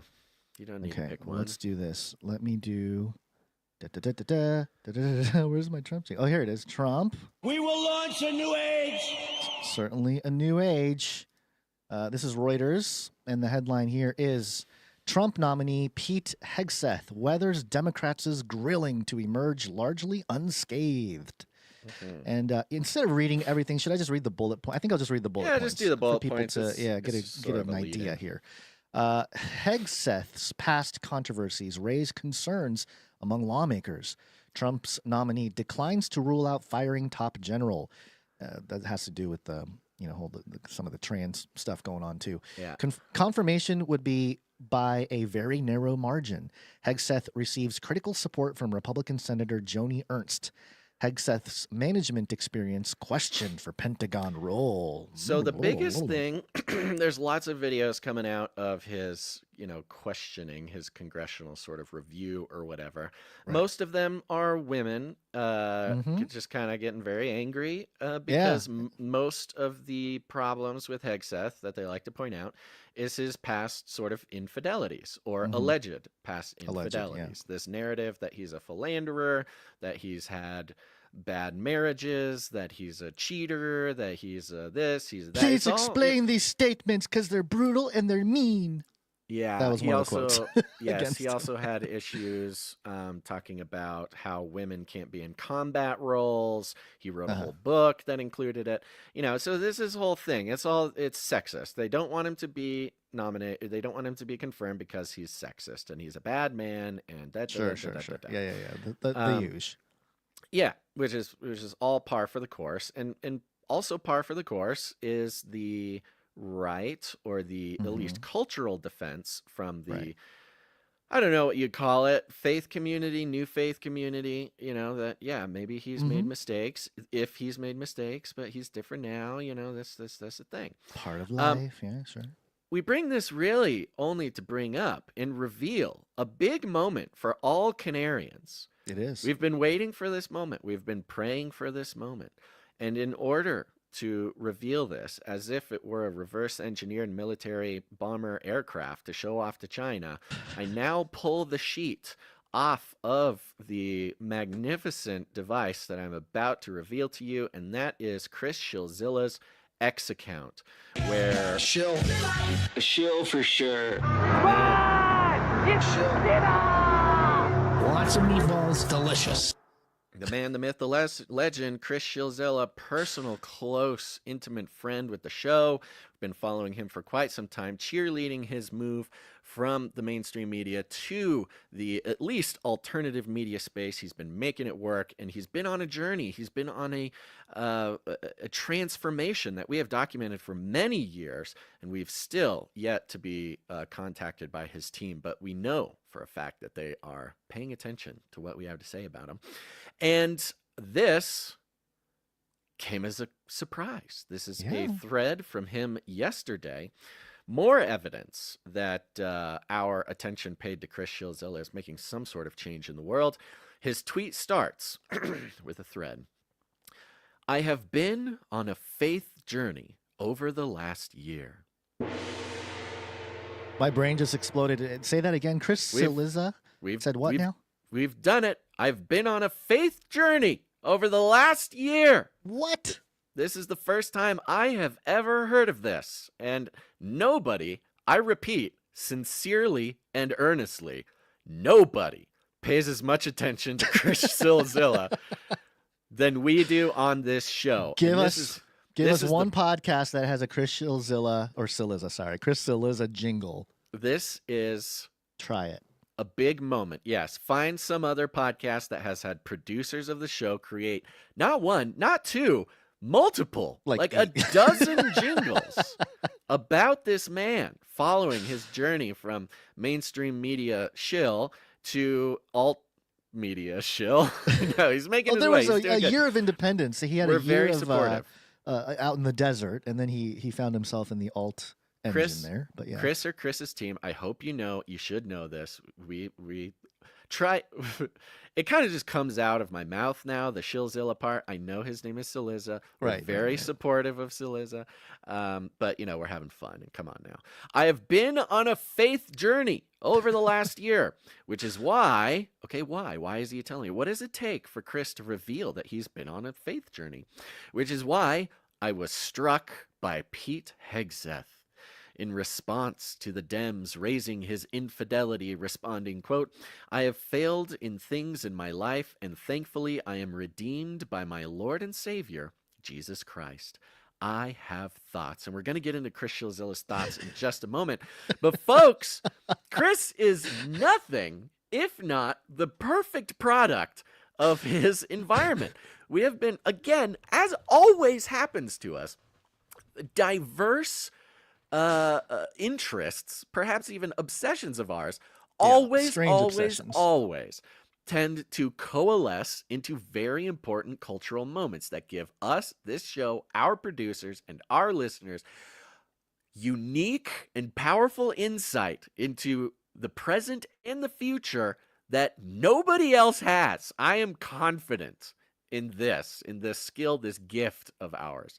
So we have two things going on here. We have the strange revival, the very interesting, complicated revival of faith in public life, the coolness of becoming a Christian, the rebellion, the punk rockness of finding faith in Christ that has become cool and important. There's a part of me that's starting to feel like, in a band, you discover a band early and you're all about that band, and then they get really big, and all of a sudden you're kind of like, you're not the only one. Band anymore. I'm starting to get that feeling about lots of Christians about this whole this way. movement. Yeah, lots. Yeah. I think I'm coming at this optimistic, and I know I am with torn faith, as well. But yes, also skepticism. Because we know the adversary is tricksy. We know that there is problems with easily attained faith. We know there is problems with faith that is public and praised in a public manner. When it becomes cool to say that you found God, there is a relevant and important, and skepticism might not even be the right word, just cautiousness. Caution.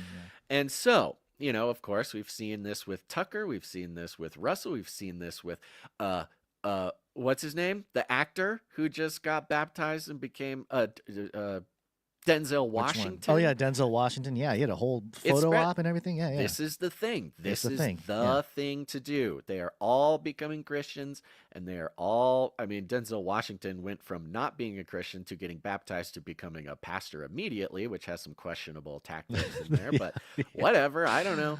So this is the thing. This is the age that we live in. It is in mainstream reports every single week about how young Gen Z men are flocking to traditional Christianity to find identity and stability. This is the thing. And Chris Shillzilla, he's on the train, folks. This is, if nothing else, should take us one step closer to be able to speak to the man, the myth, the legend himself. But it took this Pete Hegseth thing for him to reveal this. And it's all about this quote from Pete. I have failed in things in my life, and thankfully I am redeemed by the Lord Savior Jesus Christ. I have thoughts. Here is Chris Shillzilla's thoughts. Make sure to go pay and join his newsletter. Give it a like. I'll give him a bookmark. My first, or this is his next tweet, my first reaction was cynical because, like, how convenient, right? In classic Chris Shillzilla writing style. He's been doing this ever since CNN. Because, like, how convenient, right? Once Hegseth goes the I found God and now my life is different route, what else can you say? It's sort of an argument under argument ender, unless you want to publicly question his faith and conversion. He's interesting. Hegseth is not dumb. He knows that. He also knows that his personal conduct with his wives is not exactly the ground on which he wants to spend a whole lot of time discussing during the confirmation hearings. Except, what if Hegseth really did find God? What if? And it changed how he views himself, women, and relationships. I have talked to lots of people about faith over the last 18 months. He's never reached out to us. Chris, I would love to talk to you about faith.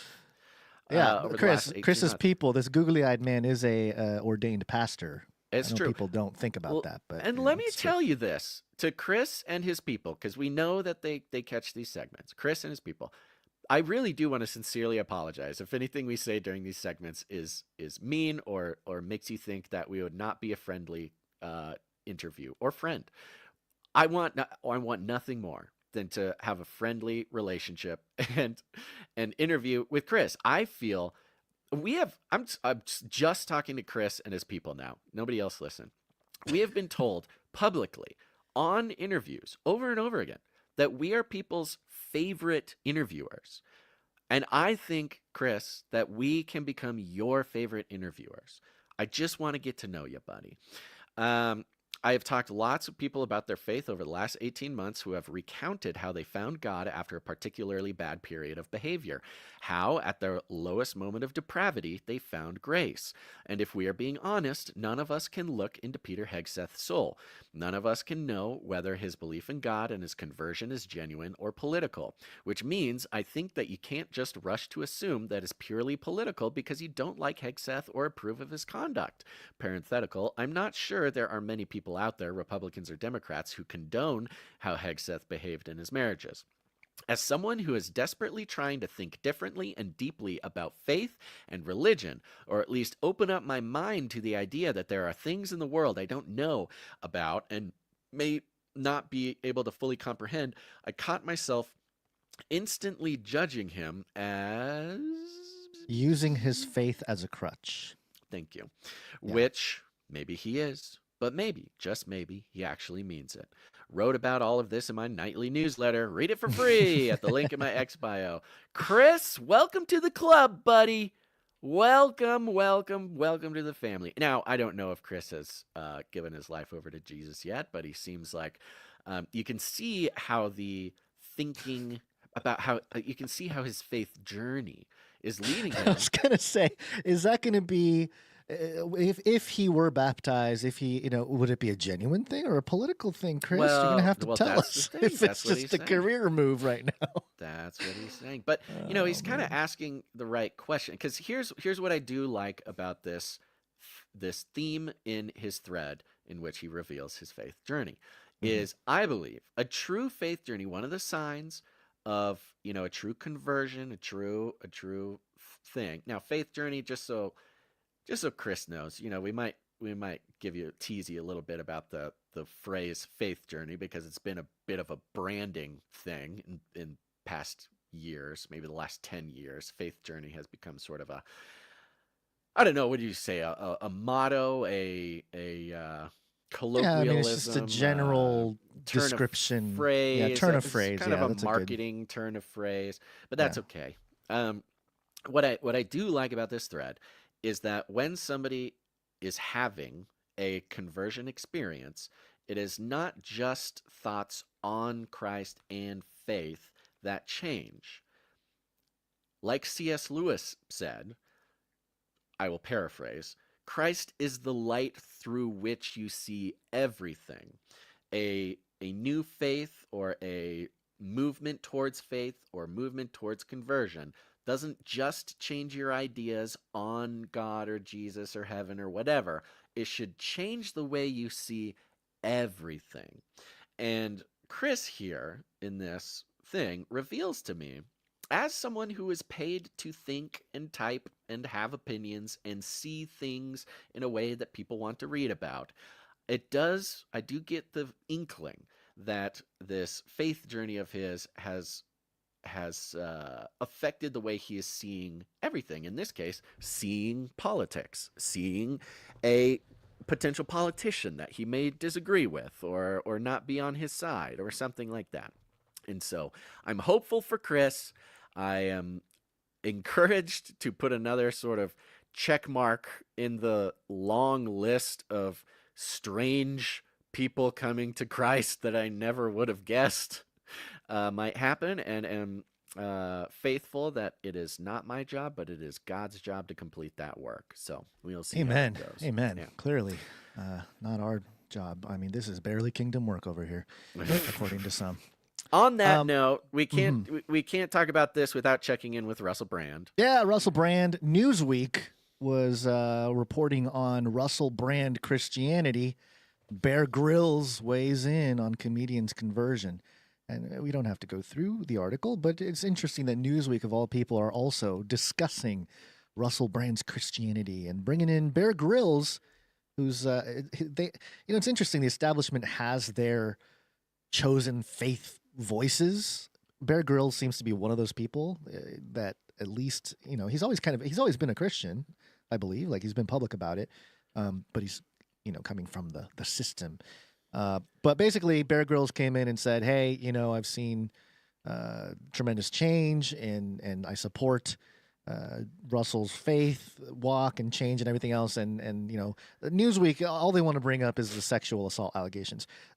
There is a pattern here, Basil, apparently, with Trump and with Russell Brand and with Heiser. They all just apparently have court cases or something going on with women, and then As someone who has been a Christian my whole life, you as someone who has had the conversion experience that I never quite, Sure. As an adult, I never got to do the full conversion experience. But we know that that's how the adversary works. When someone is moving towards Christ, that's how the serpent speaks to you. It makes you question everything you've ever done. The adversary's goal is to convince you that you are not worthy, that you are unable to be saved, that you cannot change, that you will always be in darkness, that you do not deserve the grace that God gives. And remember, none of us actually deserve it. This is how the devil works, and surprise, surprise, it's how the media works. It's to all these people becoming media Christian. playing God. The media's only play is the same play as the serpent, which is to try to convince everybody, including the person, that they are so bad that they could never find faith in Christ, that Christ does not want them. Yep. And that's not to say everything that Russell Brand says is great or perfect or anything like that. But I would like to end this Newsweek part of the article. They end the article, "What happens next?" A big old headline. And there's one line to end the article. "The investigation into Brand's alleged sexual assaults continues." That's it. That's the ending. That's the end of the article. That's what happens next, according to Newsweek. Now, again, for the most part, we get it. Like the symbiosis with mainstream media, and the part of the rise of alt media, I think, does have to do with faith being a massive vehicle for facilitating this rise of alt media. You know, with As guys like just to Russell mention, Brand. Mhm. sorry, just to bring up, like I said at the beginning of the show, we are just another one of these things. I started the show by testifying about the multiple big alternative names of people who were not conspiracy theorists or whatever at the beginning of, say, COVID, but through waking up to what's going on in the world, it directly led them to Christ. So there is this hand in hand with alt media and faith that is inseparable, which does give an interesting facet to the mainstream media, alt media dance that they're constantly in. Yeah. And there is a trove of content that is unexplored for many people who just came of faith, you know, when it comes to worldview, various things with not just from scripture, but, you know, things happening in the world. But here's Russell Brand talking a little bit about some of his ideas. Now, again, it's always a little dangerous when you get baptized and you hand him a mic right away, and he's got a platform every single day where he's talking about his faith and stuff. And not that it's it's not a bad thing per se. I think a lot of people are opening their Bibles or going to church or seeking God because of Russell Brand's transformation. So I'm not saying it's all bad, but there are some things to be cautious of. Mm-hmm. There's a phrase, and that is baby Christian. Baby Christian. In being in the ministry for my whole life, there is a very special, I think, positive thing that happens when anybody first gets saved, which is they don't know everything. You know, they are coming in contact with the Bible and the Bible stories and all these things for the very first time. And so it can be a little wobbly when somebody is coming in contact with this with good theology for the first time, and hopefully they are coming in contact with good theology. And then you immediately hand them a mic because they're very excited. They're very excited. Yeah. They're very confident. Their life is changing. They're seeing the world new for the first time. They're very excited. They're very confident. They're very they want to share. There is no evangelist like a brand new Christian. I'll tell you, that's the truth. I know that feeling. So it took me 3.5 years, 42 months after my baptism to publish Age of Deceit 1. You know, there was a period of time where there was like going through learning and almost even not giving up, but there was a period where it was like nobody's telling me stuff I have questions about. Yeah. And it had to do with a little bit more of the fringier stuff with the Bible. And once I found that community, it was a whole different ballgame. But it took a little while until I found that community. So yeah, I understand. But it's and so I want to be clear that this is positive. This is one of the gifts. This is like a very special gift that God gives new people who come to him, is this life-changing enthusiasm, this life-changing thirst for knowledge, for faith, this desire to share. All of this is very special, and it's very special to watch, and it's very special especially for the people who are in their life who are discipling them. Hopefully they are being actually discipled. Is very important. Right. But when it's somebody who is a huge mega superstar and they are publicly going through these early stages of their conversion, this is unfortunately an opportunity, I think, for for a lot of things. One of it is to kind of sometimes put your foot in your mouth, and that's okay. That's part of the process. Sometimes, you are getting information that excites you and you haven't maybe heard the other side of that information yet, and or maybe you're not very familiar with like the culture in general, and so you can say something while you're at this kind of stuff. And I want the language, the words.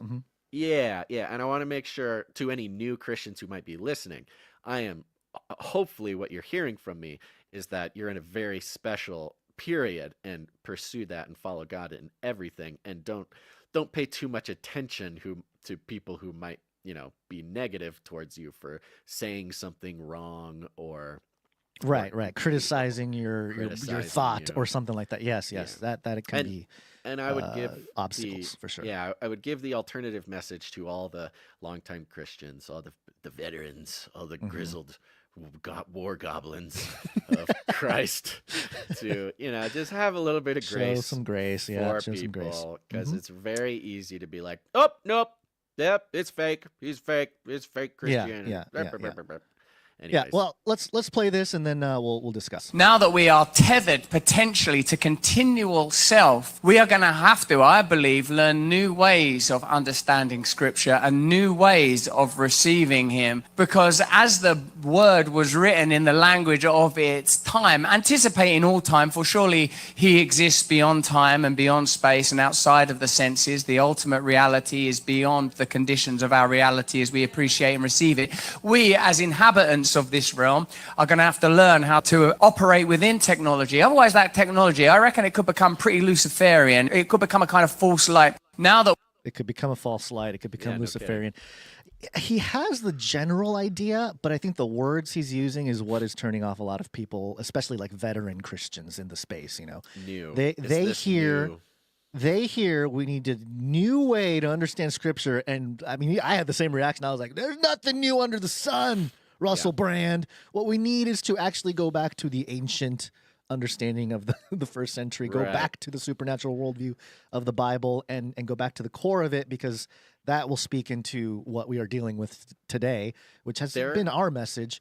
But I do understand what he's saying in that he's trying to say, hey, we're going to have to learn, I guess, new ways to communicate these things, or maybe like new ways to share the ideas or something like that. There is especially in this technocratic, emergence of the technocracy type of situation. So I can see the nuance there, but yeah, the words triggering for a lot of veteran Christians. There is a split, and I think I think I can kind of identify where some of this tension comes from. But there's a split. When you hear somebody say, well, you need a new way of understanding Scripture. Yes. Number one, there is a relatively young cultural movement called Deconstructionism. Yes. And Deconstructionism was a movement from about 2015. And really, was it that late? I thought it was earlier than that, but I guess academically, as far as like a cultural movement, you're right. Public mainstream movement, I would say about 2015. Like anything, of course, it's probably been, Yeah, I think there was a decade or two of breeding for academic a writings and that. stuff. Yeah, right. But it was a very popular movement in about 2015 till about COVID, maybe a little bit after COVID, 2021, 2022. And this was the hey, we actually need to take apart everything that we understand about Christianity. We need to throw a bunch of it away. We need to read Scripture in a brand new way, and we need to read it differently. And we need to it means this, because now we're using sort of social justice definitions of words, and we're seeing how, all sorts of stuff. So, there is a group of Christians who maybe have come in contact with the deconstructionist movement, whether they personally, experienced it, or people in their lives, or their church, their pastor started dabbling in it, something like this. So it's a relatively recent, a relatively fresh wound to some Christians, which is when you hear someone say, we need a new way of understanding, what they hear you saying is, we need to take down Christianity. We need to take it apart and build some new weird thing. Okay, I see what you're saying. Yeah. There's also that. Yeah. So there's that. And you made a good point, just to tap on your point, which is there is also a long-standing tradition of, hey, the way that we are being spoon-fed certain theology in mainstream control mechanism churches, we can talk all about how the Christians as a voting bloc were co-opted by politicians in the mid-20th century, and we started getting different translations of certain stories to fit into this sort of political nationalist sort of grouping that they put us in. Obviously we can all agree and we all confirm that over history, Scripture has been the reading of Scripture has been tampered with for the purposes of control and Yeah, it goes back to the literacy thing that I ranted about, that I have in my the Web3 for Christians with Canary Cry class that's coming together, where Go ahead, that a majority of 5, I think it was like up to 5% of humanity, if you put it all together, of known recorded human history, 5% of people have been literate over the span of time. So for the most part, people that have the ability to read, write, they were the leaders of any generation. And so, of course, if they read it a certain way, that gets human ambition. Yeah, right. To put it a simpler way, we can all agree that scripture in the past has been read poorly for a lot of reasons. So we can all say that. So, when you hear someone like Brand say, oh, we need a new understanding of how this worked, we need a new reading, it can trigger people in a lot of different ways. I don't get the sense that he's just the wonderful thing about people just finding Jesus in this day and age is I love that they are not tainted by the deconstructionist theology. Well, they're probably opposed to it. It's probably opposed to it, just built in. There is a tweet or a post, I guess, that Russell Brand sent out this morning. It's becoming evident that we are at the precipice of a new era. We will launch a new age. I mean, I would agree to some extent, but also the only era I really care about is the new heaven and the new earth, the Jesus coming back fixing stuff era, because otherwise it's just a counterfeit, so but there you go. I think he has maybe the words or the sentiment about, hey, if we don't do it, then this technology is Luciferian. That part of it I agree with. I've actually been saying that for a long time, like, hey, we have to be responsible stewards and users of this technology. And if we're going to use it, we ought to use it to glorify God, to spread the gospel, those things that are important. And it'll become even more important in Web3 because everything is pretty much documented on a public ledger. So it's a little bit more transparent. But because of that transparency, there will be a period of cleansing of all the old corrupt ways. And in that sense, if somebody wants to say, yeah, we're in a new era, you can say that. The techno-populist era or techno-conservative era, where a lot of the corruption, usually from, left-leaning or liberal policies or whatnot, progressive policies, the damage that they've caused, the wake that they left. And it's time to clean up. But, part of that cleanup job has been mentioned as well by Freemasons like Manly P. Hall in the 90s. The Prince of Peace will come in the 21st century to do a cleanup job like the Knights Templar. And then, Elon Musk is yelling about how we're bringing back Rome and stuff. So it seems to all be falling into place. But, yeah, I don't want to get in the way of anybody who follows Russell Brand, likes Russell Brand, and is also exploring the faith and Jesus and stuff like that. I don't want to deter anybody from having that. I'm feeling positive. I'm feeling optimistic. Of course, optimistic yet cautious. But, I try to keep up with as much as this full-length content as I can. I know a lot of people's only interaction with him is you'll see his clips, and it's usually in the context of someone being like, listen to this heretics talk about blah blah, and they'll post a clip or something. Yeah, I don't think that's fruitful or beneficial, especially to a new Christian. It's if they are saying they're a new Christian, and you can correct gently, I suppose. A biblical way to approach this, although I don't know that he will respond. But I will say this though, from what I can gather from his long form content, he is totally open to correction. And as Christians, and if you've been Christian for a long time and you have a pretty strong understanding of your faith and what's going on in the world, it's easy to get pessimistic about watching somebody very publicly try to find their way. But we should, as long as he's open to correction and it seems to be moving in the right direction. These are all things that should inspire grace in people. I'm looking at the time. Do you need to go pick up somebody from the airport? I do. I'm going to do this real quick, and then I will hand the baton off to you, and off you go with the callers. Okay. I'll be tuning in. Russell Brand. I will say this real quick, Mhm. just to prepare people, because I don't want to just drop it on people without them being prepared.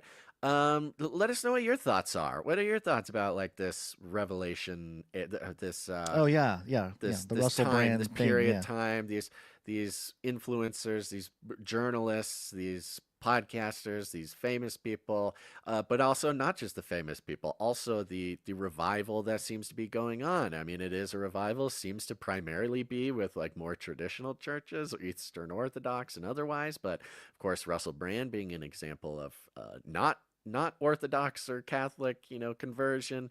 We'd He's like Russell to know your Brand, thoughts. the Russell brand of Christianity. If you don't know Russell Brand. if you don't know what to call in about, I want to hear your thoughts about that whole thing. Yeah. All right. Okay, so another tweet or post by Russell Brand that will bring me into this one other story, and then I'll get out of here.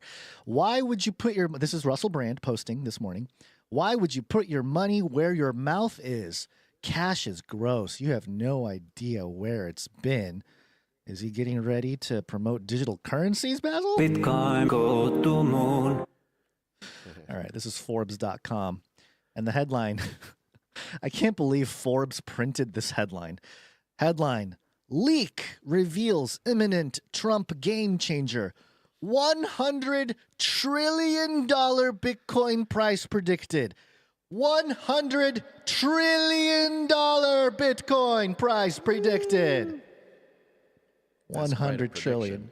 Oh, that my reverb is still on. Yeah, okay. So basically here, the Federal Reserve braces for a looming crisis. Trump, the self-styled crypto president, will reportedly issue several crypto-related executive orders on his first day back in the White House, January 20th, with one predicted to spark a huge Bitcoin price boom. And part of it has to do with no capital gains tax, and there was like a leak of a list of cryptocurrencies on there, XRP, HBAR. There's a couple others that Trump was, or I guess the rumor is that Trump's going to get rid of capital gains taxes on those. And there's some other like detailed business type of stuff that allows for businesses to hold Bitcoin, like Microsoft and things. But he's also going to address the debanking issue, since I believe Barron and his wife Melania faced debanking. So that's something I think he's going to do right away, which is a very interesting. It's just an interesting thing, because the way banks currently work is a lot closer to the mark of the beast than the crypto stuff. But, as we move on, we'll see how that either retracts or, how Trump rolls things out. Quote, the Trump team has made it very clear that this is a priority, an anonymous source told the Washington Post. The mysterious, unconfirmed, so-called, quote, Operation Choke Point 2.0, named for a similar 2013 U.S. Department of Justice policy to debank legal industries deemed to be high risk for fraud and money laundering, has weighed on crypto companies through the Biden administration. Now, I brought up Operation Choke Point a few times. It's more in the, if you're a crypto bro and that's all the news you get, you learned about Operation Choke Point in the last couple of years because a bunch of American companies that were trying to do crypto innovation were stifled or sued, or the SEC went after them, or whatever it may be. So regulation has stifled American development in the crypto world, and so for Trump to come in and get rid of that barrier, and it does seem like a Chinese plot to do this whole thing the last few years, because crypto really is. It's not just money. Now, the money part of it is important too, but it's a way, especially with Bitcoin and the way it works, it is a way to resecure the cyber domain as a domain of warfare, the cyber domain, because of the way Bitcoin works and the proof of work system behind it. So it is as much of a geopolitical war type of move to adopt crypto as it is some kind of monetary thing for the people. So just keep that in mind. I've ranted about that with Jason P. Lowry's book and everything. This is what's interesting. Forbes talks about Operation Choke Point, and because of the Biden administration, the founders and executives claiming financial regulators have pressured banks to cut off crypto companies and financial services. The issue was recently capitulated into mainstream consciousness by venture capitalist Mark Andreessen's appearance on Joe Rogan's podcast. Again, remember we played a clip of Mark Andreessen talking about this a few episodes ago, but it's just fascinating that even Forbes, the capitulation of information or an idea into the mainstream consciousness doesn't happen until you say it on Joe Rogan. Right. I mean, this is the new operation. If it doesn't get said on Joe Rogan, then it's not in the mainstream consciousness of the public. Even though Operation Choke Point was a public thing for a couple years. It wasn't until, 3 months ago that it capitulated into mainstream consciousness? That's just weird. Yeah. It's because if the mainstream doesn't say it, then nobody knows about it. Right. So where's this $100 trillion thing? The repeal of SAB 121 is one of the 3 catalysts Saylor, this Michael Saylor of MicroStrategies, said would trigger a Bitcoin price rally to $5 million, given Bitcoin a total market capitalization of $100 trillion. So that's where the number comes from. Basically, that each Bitcoin will be worth $5 million. There's less than 21 million Bitcoin that will ever exist. Therefore, do the math. We're up to $100 trillion market cap. That's worthy enough for a headline? I don't know. That's a little weird to, clickbait, I guess. And this is actually people who don't know. Oh, but this. Well, that's what I'm saying. This is part of the crypto is very interesting because it is a fresh, new asset, and the PSYOP in the mainstream and all platforms, like crypto-specific platforms, I think there are very much, what is it called? Controlled opposition platforms within, because everything that's crypto is under the alt umbrella. There's not a whole lot until a year and a half ago when BlackRock came in and started doing stuff with crypto. It was always an alt industry. It was alternative to the mainstream. The mainstream didn't talk about it. But for BlackRock to come in and start doing Bitcoin and all this stuff, it's also, again, they're playing a hand in helping out the government in facilitating the holding of crypto and everything else, and especially Bitcoin, to have that cybersecurity thing. They are also in it, not just for the monetary gain, but it does benefit them monetarily because BlackRock owns so much Bitcoin. I think they own like 2.5% of the entire supply. They can manipulate the price up and down, and they have not just the news now. Now, the news used to be the headlines, and still is, a way to manipulate the emotion of the masses. Would you agree with that, Basil? That headlines can sway emotion, but it doesn't work as well anymore, right? The headlines people are very skeptical of Forbes headlines or New York Times headlines or whatever. The initial reaction to a lot of those headlines is skepticism or vitriol, or they get triggered or something like that, which has its own usefulness. But a much more compelling emotional control mechanism is the price of new assets like Bitcoin. Because if BlackRock could control the price of Bitcoin, which they can buy and sell it, and they can do a bunch of stuff off the market to get their Bitcoin. But if they want to change the price on the market, they can do that. And they can pump the price of something like Bitcoin to create mass euphoria and mass greed. And you'll see that. And then you can dump the price and you'll have mass depression, mass sadness. You can, the added layer of the economic part of the mind control is, I think people need to pay attention to it, because I mean, we're all guilty of it, Basil, like looking at the price of a crypto or something and getting really excited when it goes up, or getting really sad when it goes down or whatever. But imagine just a whole population now that is, and I guess the stock market is kind of like that, but the decentralization allows us to have, for everybody to experience this type of up and down emotional roller coaster. And I'm just fair warning to anybody who's getting into the game that it's not for the faint of heart, but also, a lot of biblical principles apply here. I think I posted something this morning about Ephesians 4, I believe, about not getting swayed by the wind or the waves of the ocean, being staying grounded in the word and truth, because if not, you're going to be swayed. And this is another way that the enemy's schemes can sway you, is price manipulation. It's been done for many, many years. So anyway, that's my little rant about crypto. It wasn't to get excited about it or anything like that. It's just to keep people on their toes. And yes, I'm excited to get that class going, because I want people to venture into Web3. And I mentioned in the class that one of the utilities, what everybody is trying to build with Web3, is community. There are some people that have done it successfully, other people that have not. But the one advantage the Canarians have is we have this incredible community here that has been, I would say, it's been sharpened over the last few years. We trimmed off some of the dead leaves and stuff. Not to call anybody dead leaves, but you know what I mean. Like the crew is smaller, but it's a tight knit group. It's a very loyal group, and that's something that people are paying billions of dollars to try to create. So just understand that we are ahead of the game in many ways, not just in the news or not monetarily or something like that, much more tangibly. So there you go. Very good. Speaking of which, Mm-hmm.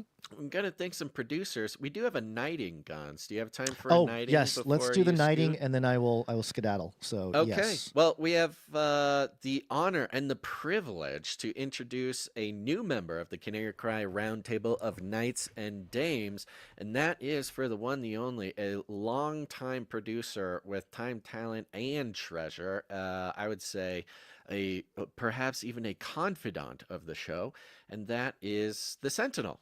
The Sentinel. The Woo! Sentinel. All right, you gonna get your blade out? Yeah, let me grab my. Where did I put that thing? It's been so long. Let's see. Here it is. Oh, it's under these papers. Here it is. My katana is always nearby. Okay, we want to call up the Sentinel. Please step forward to the Canary Cry Roundtable of Knights and Dames, where we have a seat for you.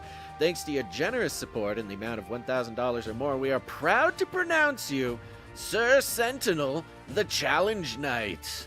Please join us at the Canary Cry Roundtable of Knights and Dames, where we have the belt of truthful truthiness, the breastplate of righteous righteousness, custom-fit Birkenstocks to carry forth the gospel of peace, the shield of ferocious faith, the helmet of substantiating salvation, the supernatural sword of the spirit, and of course, adorable samurai babies. Infinitely cute kitties for cuddling, and if you're hungry, we have fancy feast wet food, carved Cosmo, the CRISPR cow, and fried wormicorns. Welcome to the Canary Cry Roundtable of Knights and Dames, Sir Sentinel, the Challenge Knight. And the crowd goes wild. Woo! Where's the crowd? Where's the crowd? I don't know. Cheer, crowd. The jingle button isn't working. Shoo, hallelujah. Woo! Thank you very much, Sir Sentinel. The Challenge Knight has been a producer of the show for a very long time, very involved in all sorts of stuff, and, dare I say, a friend of the show. So thank you for everything, especially most recently, which is his namesake, the Challenge Knight, was the first person to kick off the Canary Cry Christmas Bonus Executive Producer Challenge, in which the producers responded. It changed everything for us in December, and so we're very grateful for that and very proud to have you at the Canary Cry Roundtable of Knights and Dames. And for anybody out there working on their producership in whatever form that takes, all you got to do is keep track of it yourself. We are not accountants. We do not track anybody's progress. That is up to you. But the show is not possible. The mission is not possible without individuals deciding that quality media that brings value to their life is worth getting involved with their time, their talent, or their treasure. And so it is a very exciting day when someone makes it to the round table. We're very proud and very privileged. Thank you once again to Sir Sentinel, the Challenge Knight. Thank you and congratulations. Appreciate you, Sir Sentinel. Okay, so you got to zoom out of here. I'll just Sam, I'm acapella gonna the come rest get of you, this. buddy. I'm gonna Okay, come. go I'm get coming. Sam. I'm coming, buddy. There we go. So here's what we're going to do while Gons does that. I'm going to paste the call-in link into the chat. And for those who don't know, you just click on that. There'll be a couple little buttons you click through. It'll put you in a waiting room where you can watch and listen to the show there. If you're on like a device, you're still able to watch and listen to the show. We'll take a couple of callers, not going to spend a whole lot of time.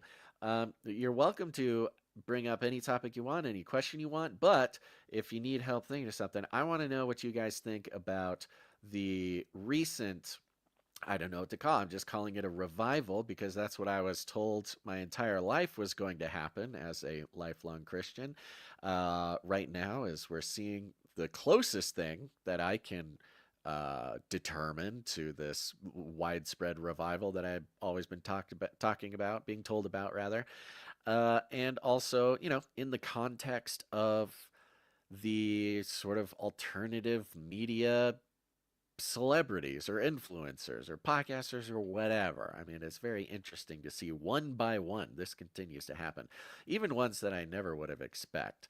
All the way from, of course, the super famous ones like Russell Brand or Tucker Carlson, all the way down to sort of the more very large still, but community-oriented ones, sort of in the not Joe Rogan. Although Joe Rogan, he's had some very specific sort of evangelist people on the show recently. So could just be a matter of time. But it's very interesting shift to watch in the world, especially as I mentioned earlier on, coming off of the past 10 years, which was very much sort of Christian culture was saturated by this deconstructionist, how can we take apart Christianity culture?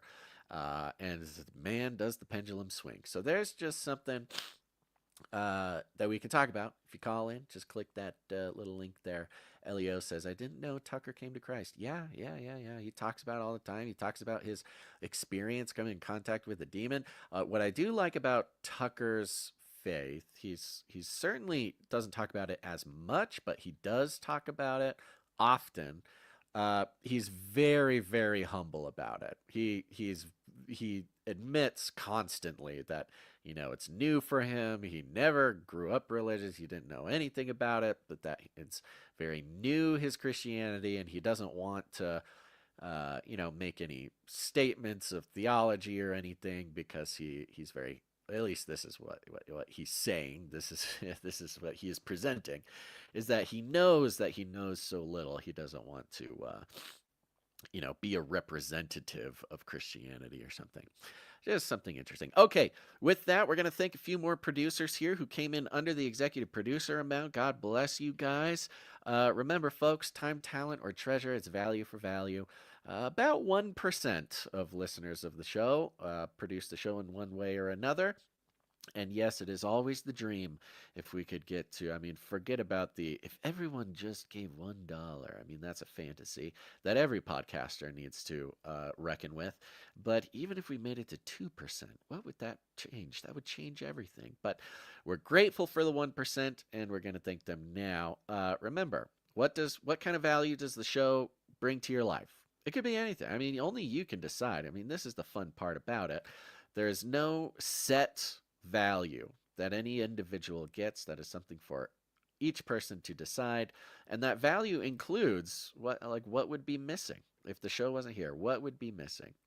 And then you put a number on that, or put a time frame on that if you want to help us out with your time, or what is that worth in regards to your talents. Whatever it is, there's lots of ways to do it. You can go to canarycry.support to learn more. If you're an artist, you can create something for the show. Go to canarycry.art, upload it there.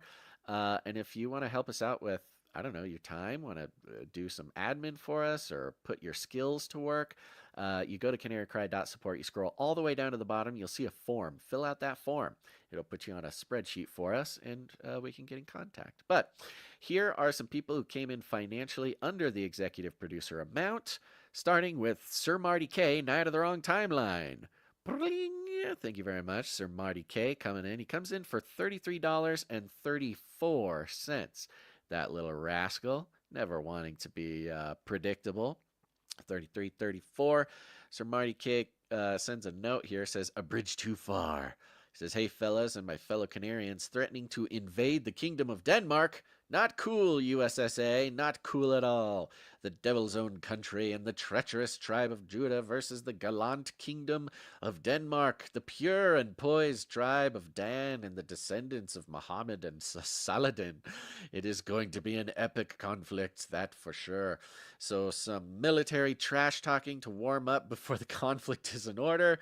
Yes, LOL, he says. Okay, I don't know if we're threatening to invade Denmark, but hey, why not? Let's see what's going on with Sir Marty K. He's spending time out there checking on his his friends, that flock of sheep. Who knows what he's hearing? Maybe the sheep are telling him that an invasion is coming. So here is a little bit of trash talk for the U.S. military from a Dutch producer of the show. He says, a Navy SEAL, more like a Navy squeal. Good one, Burn. A U.S. Army Ranger, an expert at running away from danger. Well, you really got these rhymes down. I'll give you that. U.S. Marines, never hitting the target, but everything in between. The Star-Spangled Banner is so young, it's not even a flag. It's just a towel. Hey, whoa there. Whoa there. I will say, Old Glory is the coolest flag that exists. You look at some of these flags, especially European flags. I'm gonna get you, Europe. You watch out. You're gonna get burned. You look at some of these European flags. I mean, the history of flags, the culture of flags is very interesting. I'm not going to go through it now, but the reason for their existence and the design of them is very interesting. You know, the older flags, they all had to be very simple because they were being sewed by peasants basically to go on ships. They're all very simple, not very complex. I mean, the fact that Old Glory has so many parts to it, this is what makes America great. We're willing to do the work, complexify an industry that's been too simple for too long. Thank you very much, Sir Marty K, Not of the Wrong Timeline, for producing the show. Next up, we had producer Cody H come in for 3333, joined the supply drop. Thank you very much. For those who don't know, the Canary Cry supply drop is an awesome program we have for those who want to support the show, but also get a package from us every quarter of the year. Every 3 months, we send a package out. It's filled with custom created Canary Cry gear. Man, I should keep that box. I've got a box. Can I reach it from here? No, it's too far away. I've got a box full of the Canary Cry supply drop stuff. It's very cool. It's you get clothing, accessories. There's a trading card game that we've been slowly building the deck for that you get.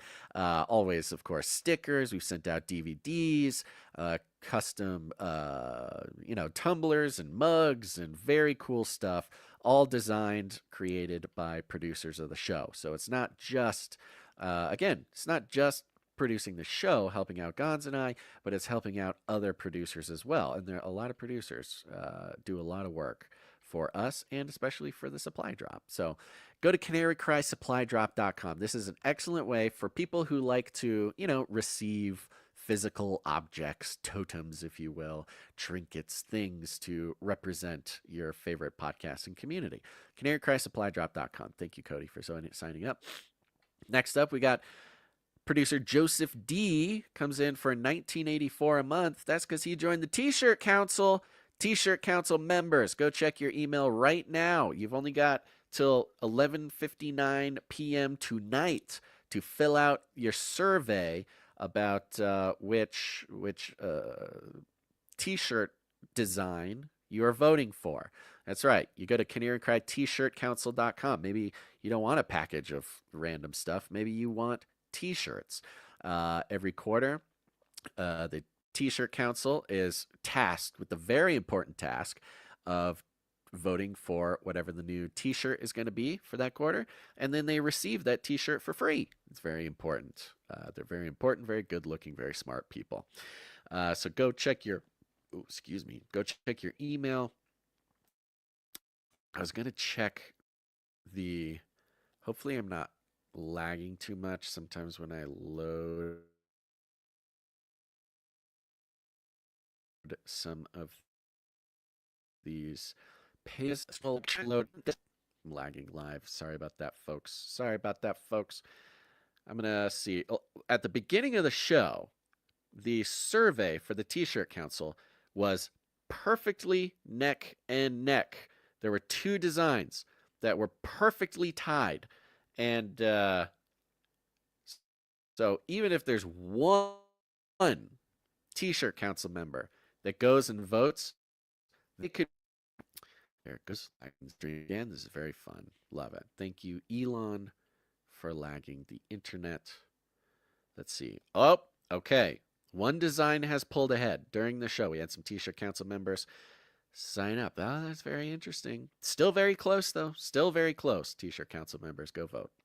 And thank you to Joseph D for signing up. You will be on the list for this first quarter. Thank you to Joseph G. Producer Joseph G comes in at canarycry.tube, where he signs up for $6.99 a month. Plus, he gave $1 just to push it over that $7.77 mark. I believe $6.99 means he canceled his Netflix with ads to support us over there at canarycry.tube.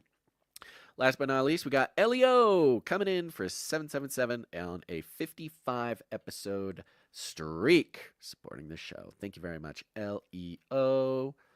Let's see here, seeing if anybody else came in during the show. I'm going to take a second. Oh, Gons isn't here. Okay, we're going to save the streakers for next show because we have some very special jingles we got to play for the streakers, but we need the jingle. And we need the guy with the jingle board, and we need the jingle board to work.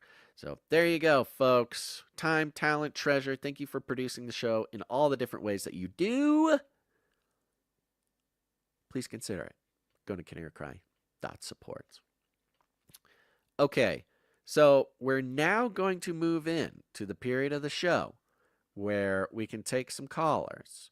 You're welcome to bring up any questions, any topics you want. Chat with me for a little bit about whatever it is. We had a great time last time.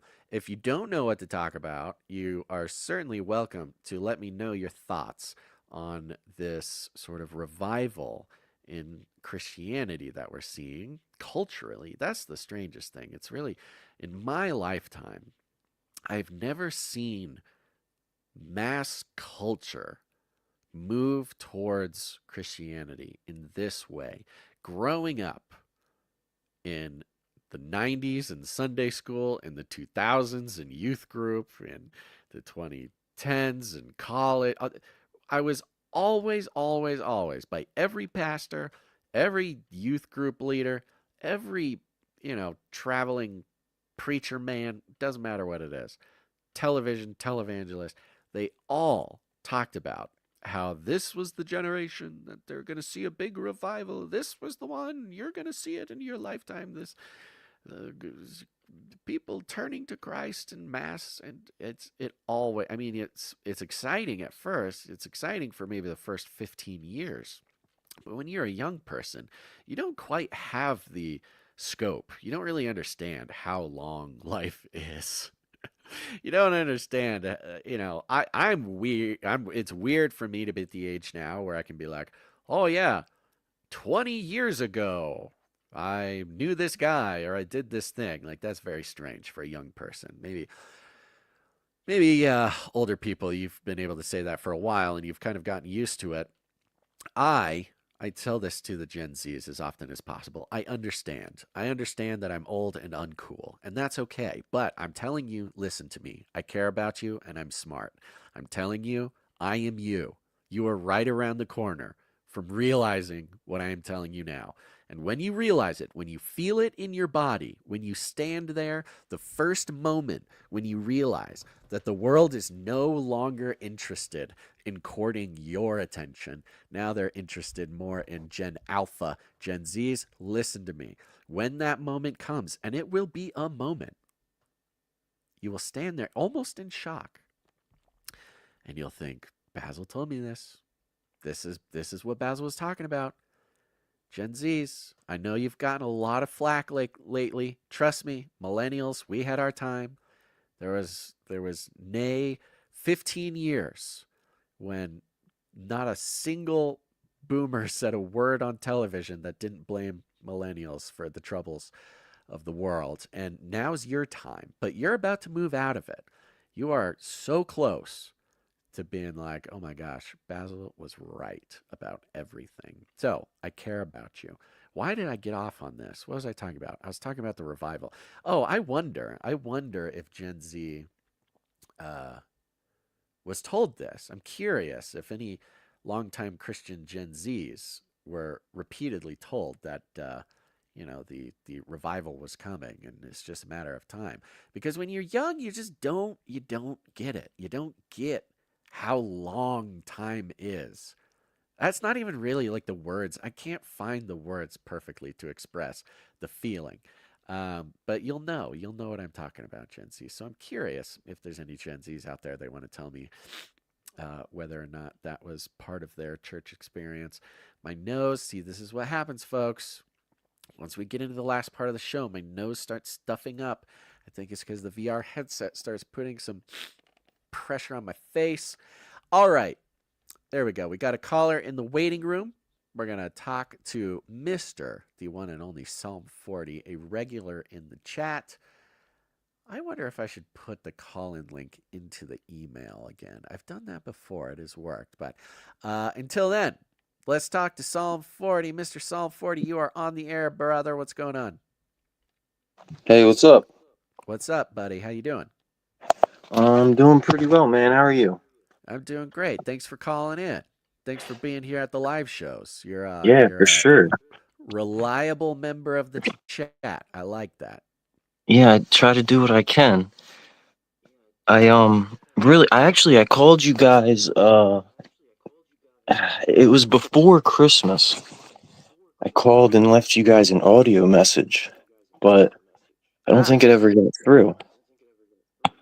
Oh, okay. Yeah, I'm sorry. I can't recall hearing one of those, but we try our best. If it was over like a Christmas break, there's a chance that it got buried by others. But what did you leave a message about? Well, I think it was right as the drone thing was kicking off. Uh-huh. And I do live in New Jersey, so like I'm boots on the ground Oh, over here. Yeah. And okay. Tell me about it. well, I think the drone thing really only lasted like a week, maybe. It seemed like forever though. But Are you talking about the sort of hype about the drones or the literal right. drones? Are Well, the yeah. The hype, 'cause the news cycle. yeah, okay, because yes, we moved on from the hype pretty quickly, but I guess I haven't been told directly, maybe I have, but I've been seeing and hearing that the drones are kind of still cruising around. Are you still seeing the drones? Yeah, so my report is kind of different from anything else that I've seen, like on the mass media scale, or even from like neighbors. I do have neighbors that claim that they've seen like car-sized drones, like 50 feet from the ground with lights and all that stuff. Yeah, I never crazy. got to experience that. But what I did experience was I'm constantly looking at the sky all the time. I'm a crazy flat earther, so I'm just always looking at the stars and stuff. Yeah. And when I leave for work in the morning, it's dark. And when I get home at night, it's dark. Oh, So I usually get a pretty good look at the stars. Well, leading up to the drone thing, before it happened, I I was seeing orbs, like dozens, at least somewhere between like 15 to 20, probably. okay. But they literally look like stars. I have to look at them for a while to tell that they're actually moving. Like they're that far away or they're that slow. And my immediate assumption was satellites. So I have several like um astronomy apps, like star apps, and I could never like the apps that I have, they do show satellites on there. Yeah, yeah. I have And one that does that too. I could never identify any of these things. Weird. That was a And weird thing about the whole drone situation is just how many things got lumped in. It's kind of like with the fires too, where you got people who see drones, you got people who see, a fixed wing drone that disappears when they take a picture, or they got, but right kind of mixed in was all with all of it was people like, no, they're straight up plasma orbs flying around, and it didn't yeah. get like it didn't make it to the mainstream. There weren't very many articles or something about it, but tons of people were like, "Yeah, the drones are one thing. I mean, whatever, Chinese drones, crazy, but SUV machines, okay, but the orbs, man, the orbs, that's something else." It was kind of like the fog thing, when that was in the media, Yeah. I wasn't experiencing it. I didn't see any kind of weird weather patterns, but while the drone thing was still going on, like I was seeing these orbs in the sky like every single morning, every single night, nonstop traffic going on in the sky. And right around the time that, social media and everybody else started talking about drones in New Jersey, it rained. It was like overcast for a while, so I didn't really get a good look at the sky. And I was still looking, but I didn't see any more of what I was seeing. Yeah. And Okay. since all of that, I may have seen like 3 or 4. So like there was heavy traffic, and then there was unclear skies, and now there's like significantly less traffic from what I can tell, at least. Yeah, that's very interesting. Now, when you're seeing these drones and you're saying they're moving around, like how many were you seeing and how are they acting? Okay, so there was one time, maybe like a year or maybe 2 years ago. It was in the winter. I can't remember if it was last year or the year before, but I got to see Starlink for the first time. Uh-huh. And that was like kind of uncanny. Like it freaked me out when I saw it for Yeah. the first time. It's trippy, And yeah. yeah, that really kind of like re-sparked my interest in staring at the sky all the time. So after that happened, like every single day, I'm just by habit looking up when I'm walking out to my truck. And so there was one time a while ago between Starlink and the Jersey drone invasion. I saw I had just gotten to work, and the moon was like huge and bright. And there I saw, like I was looking at the moon, but I could see out of my peripheral an orb, I guess, headed in a straight line for the moon. And it like kind of went like right over the top of the moon, just in a straight line. And then after I watched it pass the moon quite a ways, like from my perspective with a stretched hand, maybe like 6 or 7 inches, I noticed there's another one coming, and right in like in the same path. And Huh. this was not Starlink. The lights were separate, like very far apart from each other. And there was like 3 or 4 of them that were perfectly spaced, all moving in the same, path of traffic. Well, back to recently, when I started seeing these orbs, um, I don't think there was anything like that where they're following each other, but they're all definitely moving in one direction. Like there's no change of pace, change of direction, no Huh. blinking lights, just a solid, it literally looks like a star.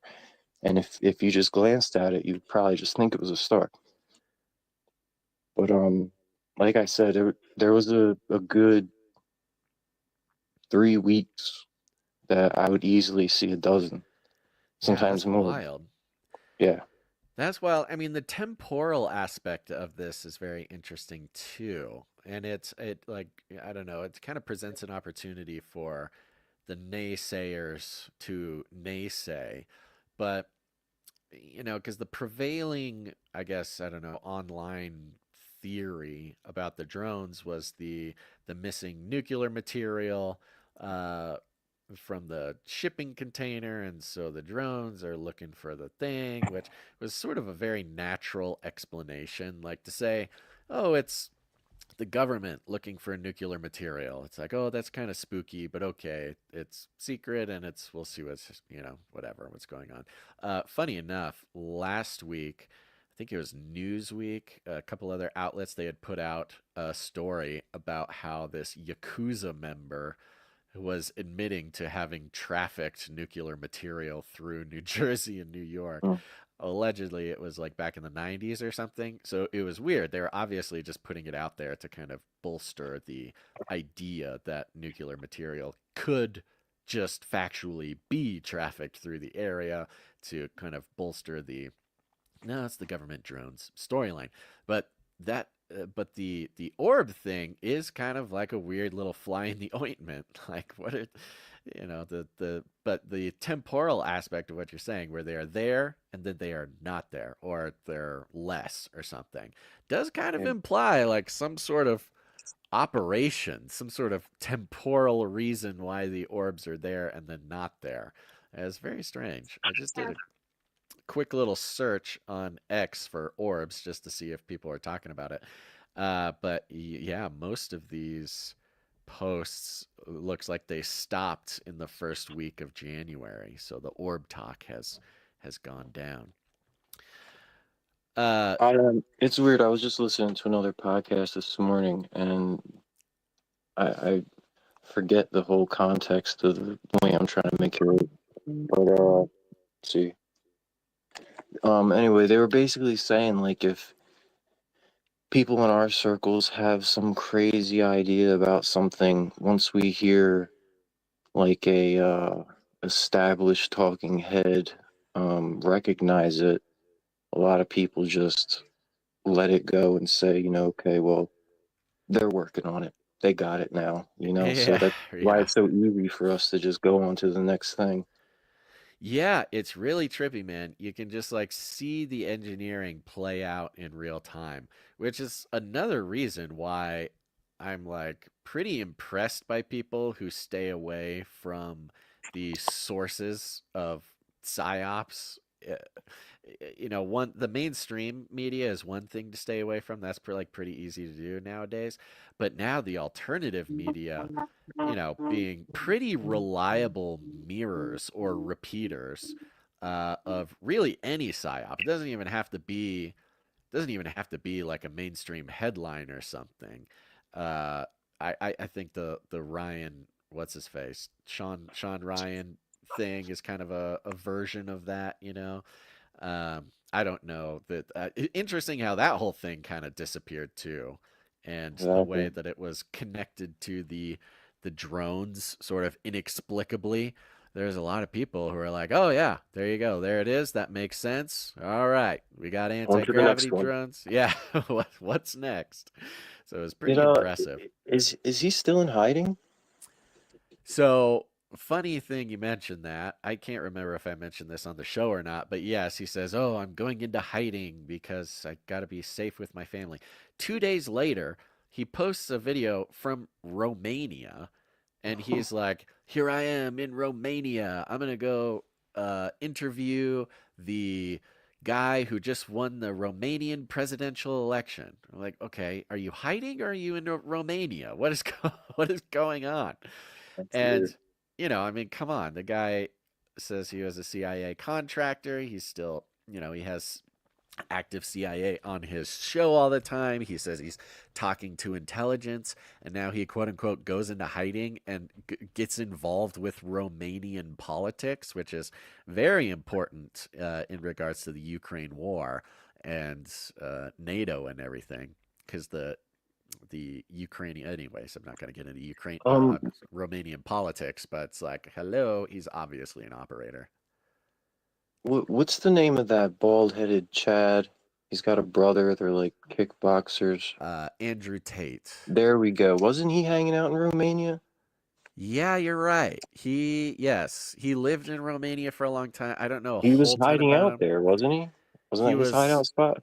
He was living, I don't know if he would call it hiding out. He was living there for a long time, for like 10 or 12 years or something, running his businesses from there. Yeah, and it was the Romanian government that jailed him and did the whole thing. So yeah, something weird's going on in Romania, man. I don't know what's going on over there, but it's you certainly can't ignore places like that when so many strange sort of relevant cultural things are coming out of there. What do you think about the revival? What's going on? The Christian revival? The Christian revival. You got thoughts on it? Oh man. I mean, it's a really tough subject, because as a Christian, we should be hopeful. Yeah. And I want to celebrate, but it's hard, like everything we've been going through has just been hardening our hearts, Like Yeah. you have to dig into something deep, deep, deep before Yeah. you're convinced about it, you know? It really does take it. You really got to ask God for grace. You got to ask God for, like, am I celebrating? Are we celebrating this? Is this good? You're right. It's like seems so improbable what's happening that it feels kind of suspicious. Like, what is it? What is Right. it inside of us that makes us like suspicious of that? It's got to be the conspiratorial side. Yeah. Yeah. Yeah, it's probably mostly the fringy people who are kind of looking at it sideways a little bit, huh? Right. Yeah. Well, I mean, ultimately, it's between them and God, yeah. Right. how their salvation works. I mean, unless I'm the one witnessing, I don't really have anything to do with it. Yeah. That's a good And point. I guess, It's not our job in the first place. yeah, worst case, people are talking about Jesus, Yeah. but the thing that I'm scared of with that is it being presented in a poor way. You know what I mean? Like Yeah. other people claiming Christianity, they kind of are representing all of us, you know? Yeah. Yeah, or even worse, representing God, Yeah, or even exactly. Yeah. even more sort of impactfully, I guess. Yeah. Yeah, I mean, I guess you're right. There really isn't anything else to do about it except for just pray that Yeah. that it's legit and keep an eye out, and keep an eye out for snakes in the grass, keep an eye out for wolves in sheep's clothing. And if that's the case, that's what we've had to do this whole time, anyways. Right. So, And like I said, at the very worst, just pray that whatever they're intending for evil, God will use for good, you know? yeah, yeah, that's right. And we know he does. We know that's how he works. Right. Well, thank you so much, Psalm 40, for calling in, buddy. It's great to talk to you. Yep. Yes, sir. Yeah, keep looking up. Let us know if you see any more orbs. You got it. All right, later, buddy. All right, man. Be safe. Bye. Bye. There you go. All right, we got orb chasers. We got orb chasers in the house. Let's see here. We got a couple people in the waiting room. Free to Sing Psalms is back. Free to Sing Psalms. How are you? You're on the air. I am doing well. Great. With the question that you were asking about the revival, it's Yeah. definitely one that um, I think takes a lot of discernment, because even in the scriptures we see, if this really is the end times, it talks more about a falling away, Yeah. a great falling away rather than this great revival. And, you know, I I actually voted for the first time ever, kind of with the Amish, right? And I did vote for Trump, but it's not because I think Trump is the savior of the world, Right. Yeah. Um, I just align with a lot of, you know, for one, abortion and different things like that. Yeah. Where Kamala was very openly, going after the guy that exposed Planned Parenthood. Yeah, the choice was very simply clear for Yes. even just political reasons, not even spiritual reasons. Right, right. And it does, it definitely, which to me, I think skepticism is good. Definitely don't be cynical. If there's evidence, you should go with it, but question things. And, with the scripture saying that there's going to be a falling away, and just, the way that people idolize some of these rulers is, Yeah. and what It's a great setup.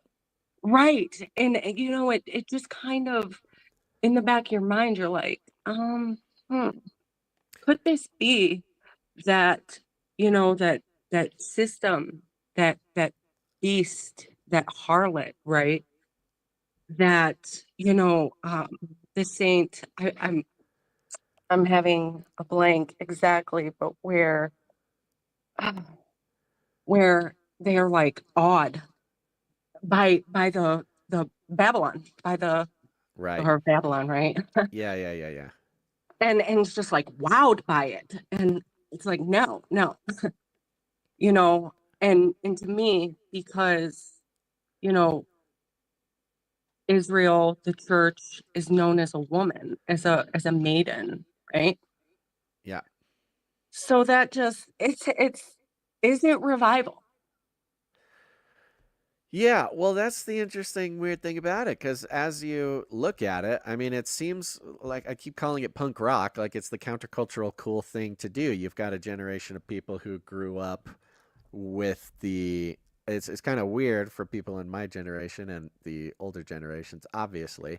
You grew up with the liberal, you know, uh, cultural thing being the counterculture, Right. the and then you got these Gen Zs, and the counterculture was Christianity. And so, really, you're just kind of watching the same pattern.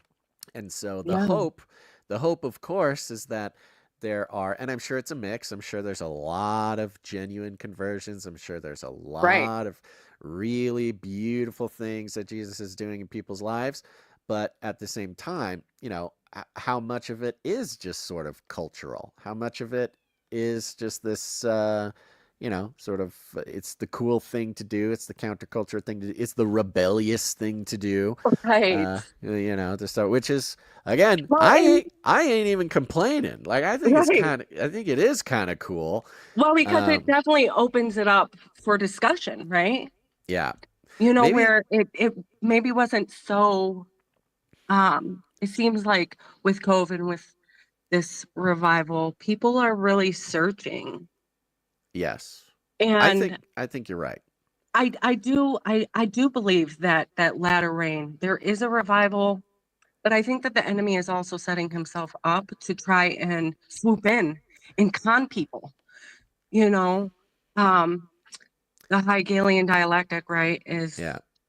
you know, It's a good setup. It's a good setup. You bring up the great falling away, and you can't really have a great falling away unless you got a great group of people to fall away, like who can fall right, away. So maybe it's just the next pendulum swing, is the great falling away, where you have millions of people who maybe got into Christianity because it was countercultural and cool, but it never really took, or they kind of lose interest, and then that could be the great falling away that shows right. up in Well, and scripture. I think because there really is power. There's power because everybody that I knew that wasn't a believer, and even believers, COVID was like petrifying.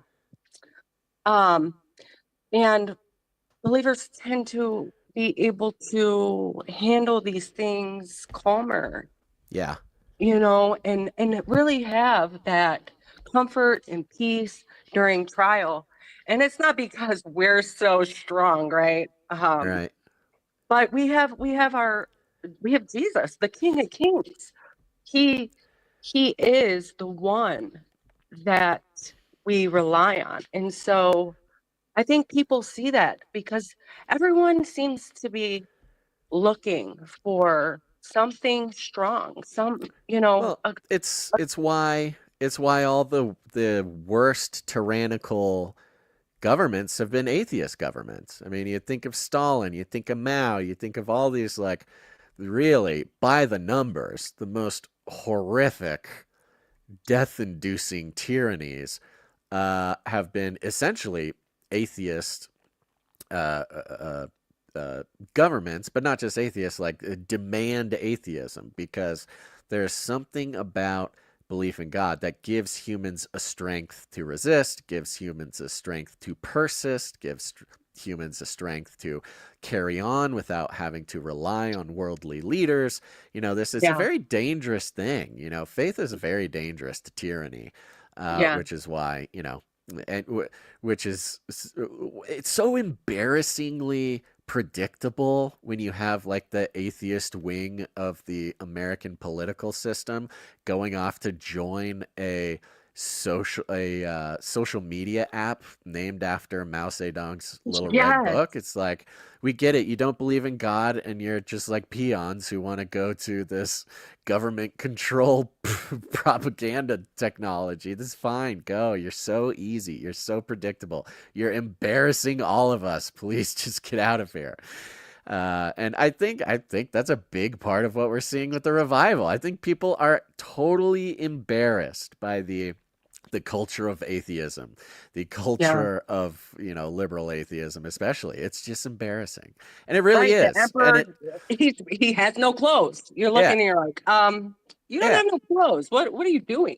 the amount of What is this? faith the amount of faith you have to put in a human being. And of course, they try to spread it out, say, no, it's not a human being, it's democracy, it's all of us, we have faith in humanity. No, it's not. You have to put so much faith in a single human being. You have to ignore their faults, ignore their crimes. You have to ignore their lies. I mean, hello, Kamala. Hello, Biden. Yeah. You have to ignore all these things about them simply because you don't have a God to believe in. And so you have to lie to yourself. It's really embarrassing. And I think that's the best thing about it. I think that's the best thing any of us could say about that sort of part of that cultural movement. Is like, I'm not even mad at them anymore. I'm just like, oh, I'm embarrassed for you. How horrible is that? Right. And it really is. It's really saddening also because you just, you know, these people were children and just to the children. It's Yeah. like just to go after them and brainwash them and try to convince them. It's ridiculous. If someone builds a snowman, you know someone built the snowman. Yeah. And there's us. We are so complex, and what a beautiful, thing. Just the most tip of the spear quantum computer is the human body. They're just copycats. Yeah. It's Satan. He's just a copycat. And it is a con job. It's this big con job And to it just requires try. faith. It requires It faith does. too. Like they'll talk about how faith is so silly, but they have so much faith in the scientism, and they just can't even realize that they're working off the same principle, except for, again, they're putting their faith in some guy in a lab coat or Right. whatever. Right. Again, it's just embarrassing. Like, I'm not even mad anymore. It's just like, oh, guys. And I think that has a lot to do with the revival that we're seeing. Yeah. I think people are just like, oof, oh, this has been embarrassing. I'm going to go find Jesus. This makes way more sense. Well, Free to Sing Psalms, thank you so much for calling in again. It's great to hear from you. Thank you for having me. You God bet. bless. Sorry to cut it short. I see we've got so many people in the waiting room here. I gotta make sure we move through this. This next one, we're gonna find out. There's somebody in the waiting room named Grumpy Gons. Let's see if this is Gons. Maybe he's calling from the car, picking people up from the airport. Maybe it's an impersonator. Let's find out. Grumpy Gons, you're on the air. This is Grumpy Gons. It's Grumpy Gons. Hi. Hi. Thanks for calling in, Grumpy Gons. We were talking about Romania, Yeah. so I want to tell you about Romania. You got Romania stuff? Got a couple Romania things. First of all, it is written here, my information hole, that 85% of Romanians identify as Eastern Orthodox. Yeah, that makes sense. Which is a pretty high number, 85%. Yeah. But some of their conspiracies are very interesting. There's a whole Busegi Mountains conspiracy, where allegedly in 2003 they found a secret chamber, and it allegedly contained like alien technology and like holographic records of Earth and like advanced civilization stuff. So there's that theory. It's like an old, couple decade old theory. Then there's like the Dracula and vampire myth that goes back to Vlad the Impaler, all that, the blood spilt and everything. Yeah, it's kind of that area, yeah. Mm-hmm. The Dacian civilization of hidden knowledge. So the Dacians were the people that lived in that region before it became Romania, and the theory is that they had, like most mythologies, like they held sacred knowledge of the hidden history of Earth, and like they the had a bunch of Romanian treasures. Atlanteans or something. Yeah, right. The Romanian version of the Atlantis myth type thing. And then there's other ones. There's like the Nikolay I don't even know how to say this. Kosakus. It's a secret program allegedly linked to. It's kind of like your MK Ultra program for Romania. They did like mind control stuff, inspired by the Cold War, USSR stuff. So that it's just funny. Every region, every nation has that history. If it was touched by the West in any way, like some group was there playing around with the tech, the new technologies that nobody else had access to.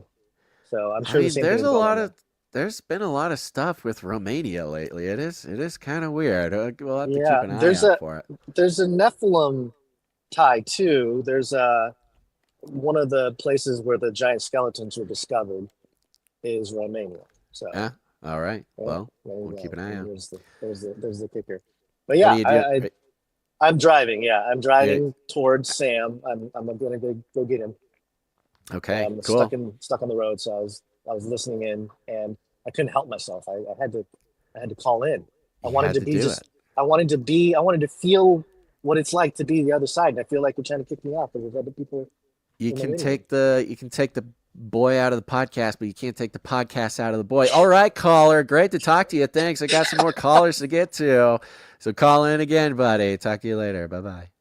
See, look at that. It's that easy, folks. It is kind of fun, actually. Okay, we got a couple more. Here we go. Let's check it out here. Who do we got next? We got the Grouch. Grouch, what's going on? You're on the air, buddy. Oh, you're muted.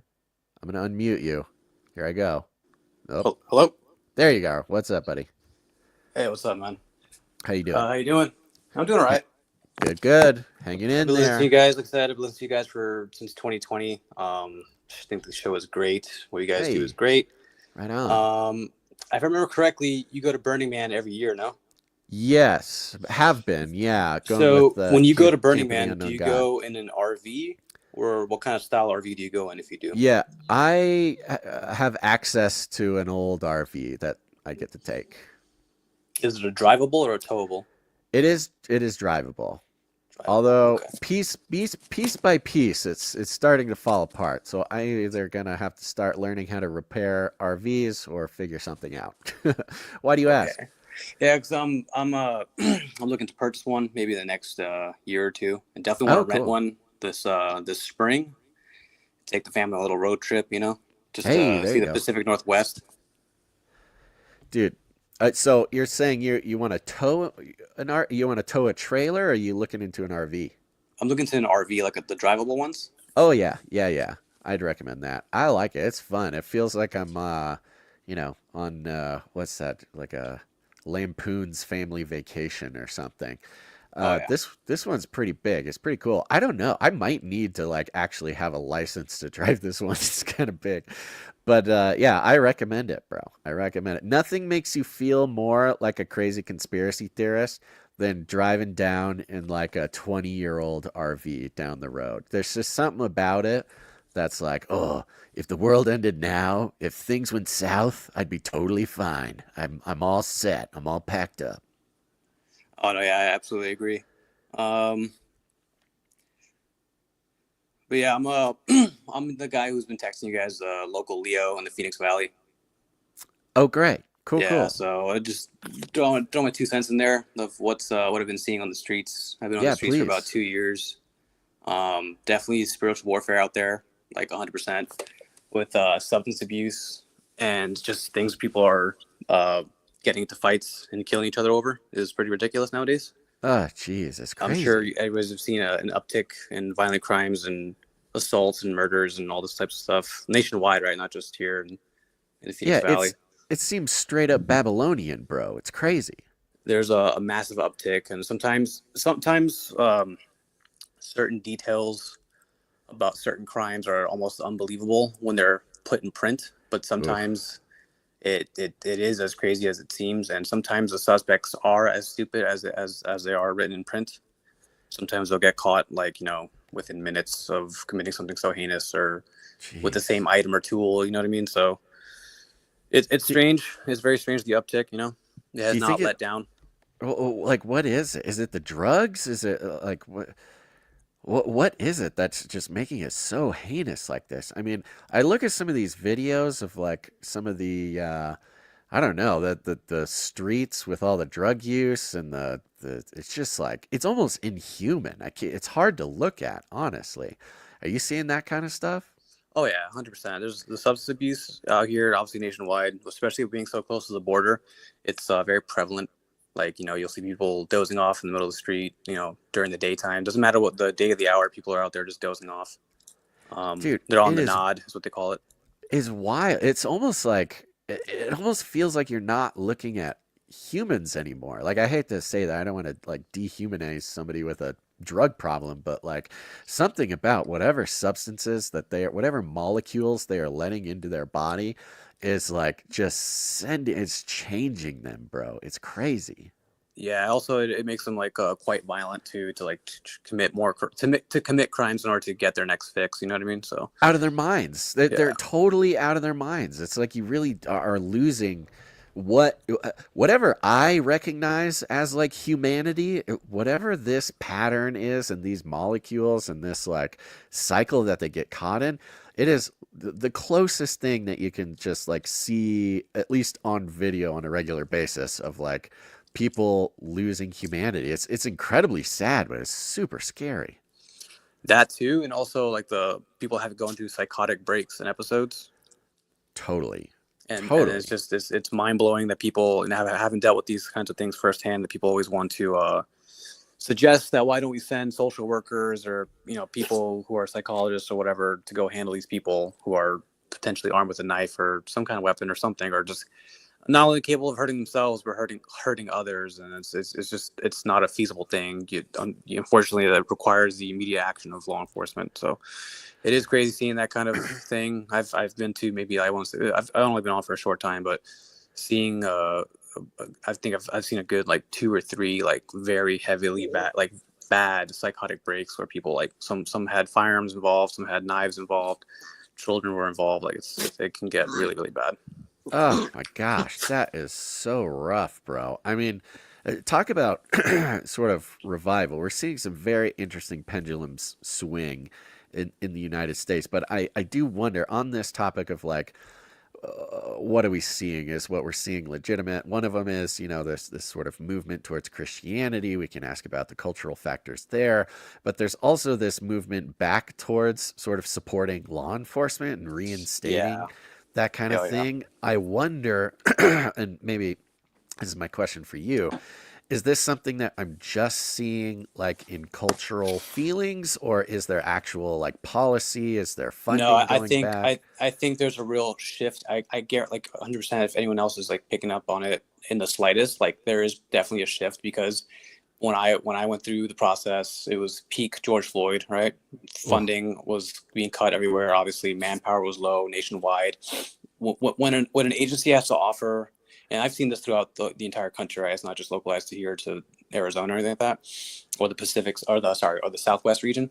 When an agency has to offer $10,000 for you to be hired with them, there's an issue. There's like a signing bonus kind of thing? Yeah. There's a huge issue, because usually, for example, let's say there's a 50 slot academy, right? 50 person academy. They're usually sifting through 20,000 applicants for 50 spots. Now it's the opposite. Now it's 50 spots and they're only sifting through like 100 qualified applicants or something like that. It's like a complete reversal. It's a complete reversal now. But now with the new administration possibly going in during Inauguration Day, I can already predict that we'll see an increase in academy numbers. It'll just reverse itself again, because people will feel some kind of safety net under Trump or something, which is fine. But just a big shout out to everybody who applied during the time when it was tough. You know what I mean? When things were bad, when staffing was bad, and it was a whole different ball game during that era. So. That is brutal. And the switch has been so fast. I mean, it's so weird. again, I mean, I'm not, I'm just kind of getting to this age where I can say I've lived a little bit of a life. And I'm like, this swing, what happened in 3 years? We went from like trying to totally defund all law enforcement to like the collapse of society and like begging to bring it back is like this crazy swing, and the culture, I like seeing the culture kind of catch up too. I think there's a nice balance. And I think something you said is the key, which is qualified applicants. Like, I I really hope that first the culture of respect, the culture of law abiding, the culture of protect and serve, like all that stuff. I'm really happy to kind of see growing back. But you did hear like some of these stories, and maybe I'll put it in a different context. Put it into like a DEI context. Where there's like so much hiring going on based off of whatever. Where qualification. I mean, let's just talk about Boeing. Boeing mechanics. There is a qualification problem going on with the engineers at Boeing, and you're like seeing this in various, talk about the firefighters in LA, this kind of stuff, like the standards, the American standards for, putting people in important positions. Like, yeah, I could definitely attest to that. That unfortunately, us in law enforcement, we're not immune to that. That's definitely has been a thing for quite some time now. Yeah, well, and I'm total respect to anybody who is, working towards that as a career. And I would hope if we look back and like, you see the concept of like destruction and rebuilding or whatever. Every time you rebuild, you hope that things come back better than they were. And so I do pray as the culture becomes, more and more, they open their eyes to how important quality law enforcement is. I also hope that as the industry comes back, that like, let's go, let's qualify some people, bro. Let's put the money, the training, let's put everything it needs in and get the right people in there. I'm totally in support of that. That's rad. Yeah, absolutely. Especially like in the academy too. Sometimes they'll push like certain courses for like understanding certain biases, which is fine and all, but like sometimes it's like a lot of that and less tactical training and things that are more important with, like firearms, in my opinion, should have been longer. Our defensive tactics, like hand to hand, should have been way longer. Like there's a lot of classes where we focus on just like, and I'm sure this is across the whole nation now post George Floyd, of how to be, racially sensitive, stuff like that, which is fine. But it's like some of these courses are overly long to hammer in such a simple point. And totally. And honestly, let's just pay them more. Like it blows my mind sometimes to hear about how little I think some of these law enforcement officers are making. And, you think about mammon, like you think about the control mechanism of money and like of what you pay people. Like some of these cops are making so little money compared to what I think, what I want my cops to get paid. Like you can't put somebody in a poverty situation. Like you can't have a guy who is charged with just putting himself in the craziest danger that none of us could even imagine, but then also basically paying him something close to poverty wages and expect like his mindset or her mindset to be like so on point that they can like, sort of robotically do the job that needs to be done. I think and it goes back to the defunding. That's why I thought the defunding was like the most sinister thing you could do. Because you start, taking people's ability to make a living away, or you decrease their ability to have a quality lifestyle at home. That is going to get some people on edge as they go out into these dangerous situations. I am 100%. totally in support of like making sure that cops have can live comfortably, because that just blew my mind when I was hearing some of these salaries that some of these local, precincts were getting. It's like basically they should just have gone and flipped burgers and not risk their life. It's crazy. Yeah, it is pretty wild. It is pretty wild. Yeah, I think about it from time to time. It's like, damn, like a certain truck driver or whatever is making X amount of money. It's like, it's not too far off from what I do. It's like, and like 100% less the risk. You know what I mean? Yeah, totally. I know. Well, dude, thank you so much for calling in, man. I hope you call in again, and good luck out there. God bless you for what you're doing. Absolutely. I got more stories to share, but in the sake of an interest of time, I'll definitely call in later and share some stories later on. Yeah, please do call in again. We'll talk to you soon. All right, take it easy. Later, buddy. My nose is getting stuffed. All right, somebody decided that they're going to call in next time. Grumpy Gons is still in the waiting room. I can't tell if he came back because he had something to say or if he's just hanging out there because he's listening. So I think that's good for today. Thank you so much, everybody who called in. Really appreciate everything. This is fun. I like the call-ins. I can see how it could be possible where we might have problems with time. If I had a time limit and Gun had to go, I don't know. We'll try to do it as often as possible. But again, it's really up to you guys, producers. Some of you sent text messages. Thank you. If you're on the text message alert system, you sent text messages. Let me know if you like the call-in section. Send us an email at canarycryradio@gmail.com. So far, the feedback has been pretty good about the call-ins. So I will encourage, if you're someone who like hates the call-in thing, you better let us know, because the people who like it are the ones who are letting us know. And so if you don't make your voice heard, you're going to get stuck with the call. I'm just saying. I'm not even saying anybody doesn't like them, but there you go. There's the warning. If anybody doesn't like the call-ins, they should let us know, because it's going the other direction, the feedback. Speaking of which, join the text message alert system. This is our fastest growing list of people. I love it. They love it. All you got to do, you can see it there on the screen if you're watching, or if you're listening, text the word Canary to 877-740-3226. I'll say it again. Canary to 877-740-3226. You get put on a list. We don't take any personal information. We don't have your name. We don't have anything. Don't worry. Not going to sell it. Not going to rent it. These are all things that people do. Your favorite politicians. All we do is send out a text message before every show just to let you know that it's happening, because you cannot rely on notifications. You can't rely on YouTube. You can't rely on your algorithms. It's just you can't rely on anything. So far, the text messages have been pretty reliable. And the fun part is you can text us back. You can text me back at that number. I read all of them. I have the text messages open during the show. We read a bunch of them on the pre-show. I guess we can read some here right now.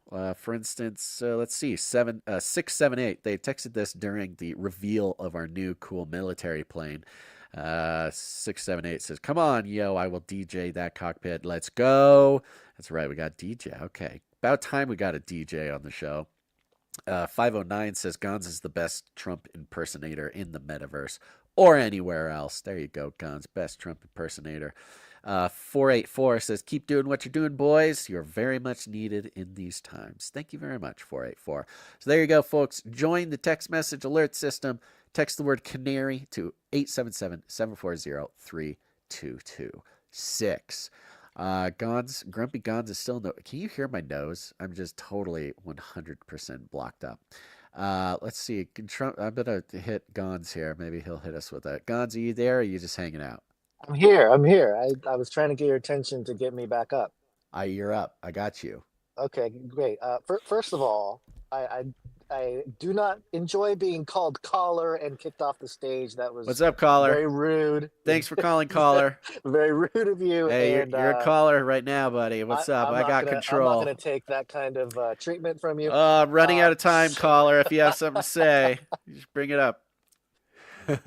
Secondly, well, there was something else, and I forgot. But yeah, mainly that I didn't want to go off on that for this episode. I didn't want to end it, even though I give. Look at this. I give you control, and look at that. Power goes to the head. It doesn't even take the turntables. 30 minutes. I gets a couple phone calls. All of a sudden, he thinks he's master of the universe. Look at this. I did figure out how to dial in the voices of the people. We got some complaints about the volumes of the callers last episode, so I figured out how we can do that. So hopefully there's a volume knob per.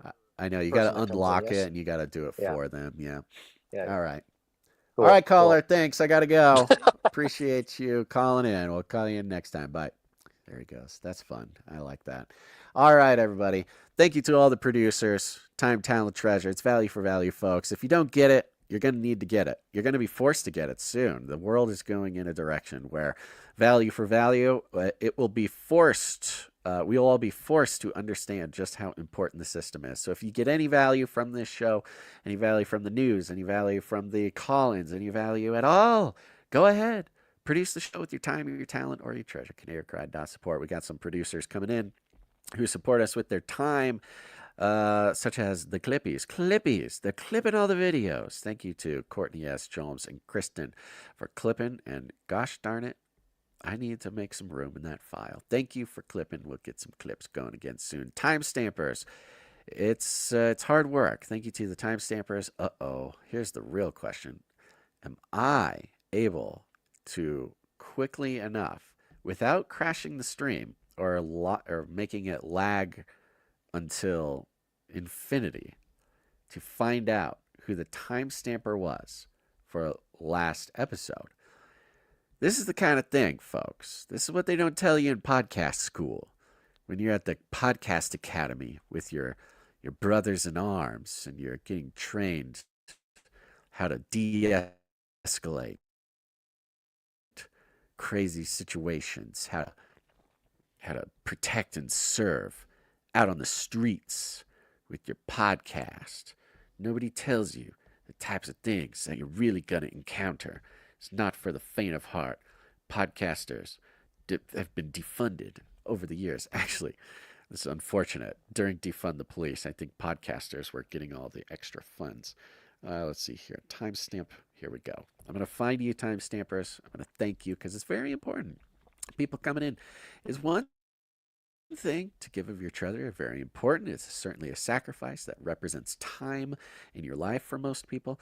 But coming in straight up with your time, who's got the time? Who's got the time to produce with their time? Well, I'll tell you what, it's Jade Bouncerson coming in, doing the timestamps for episode 806, Baby Lucifer. Thank you very much, Jade Bouncerson. I should have known. I could have known. I could have guessed.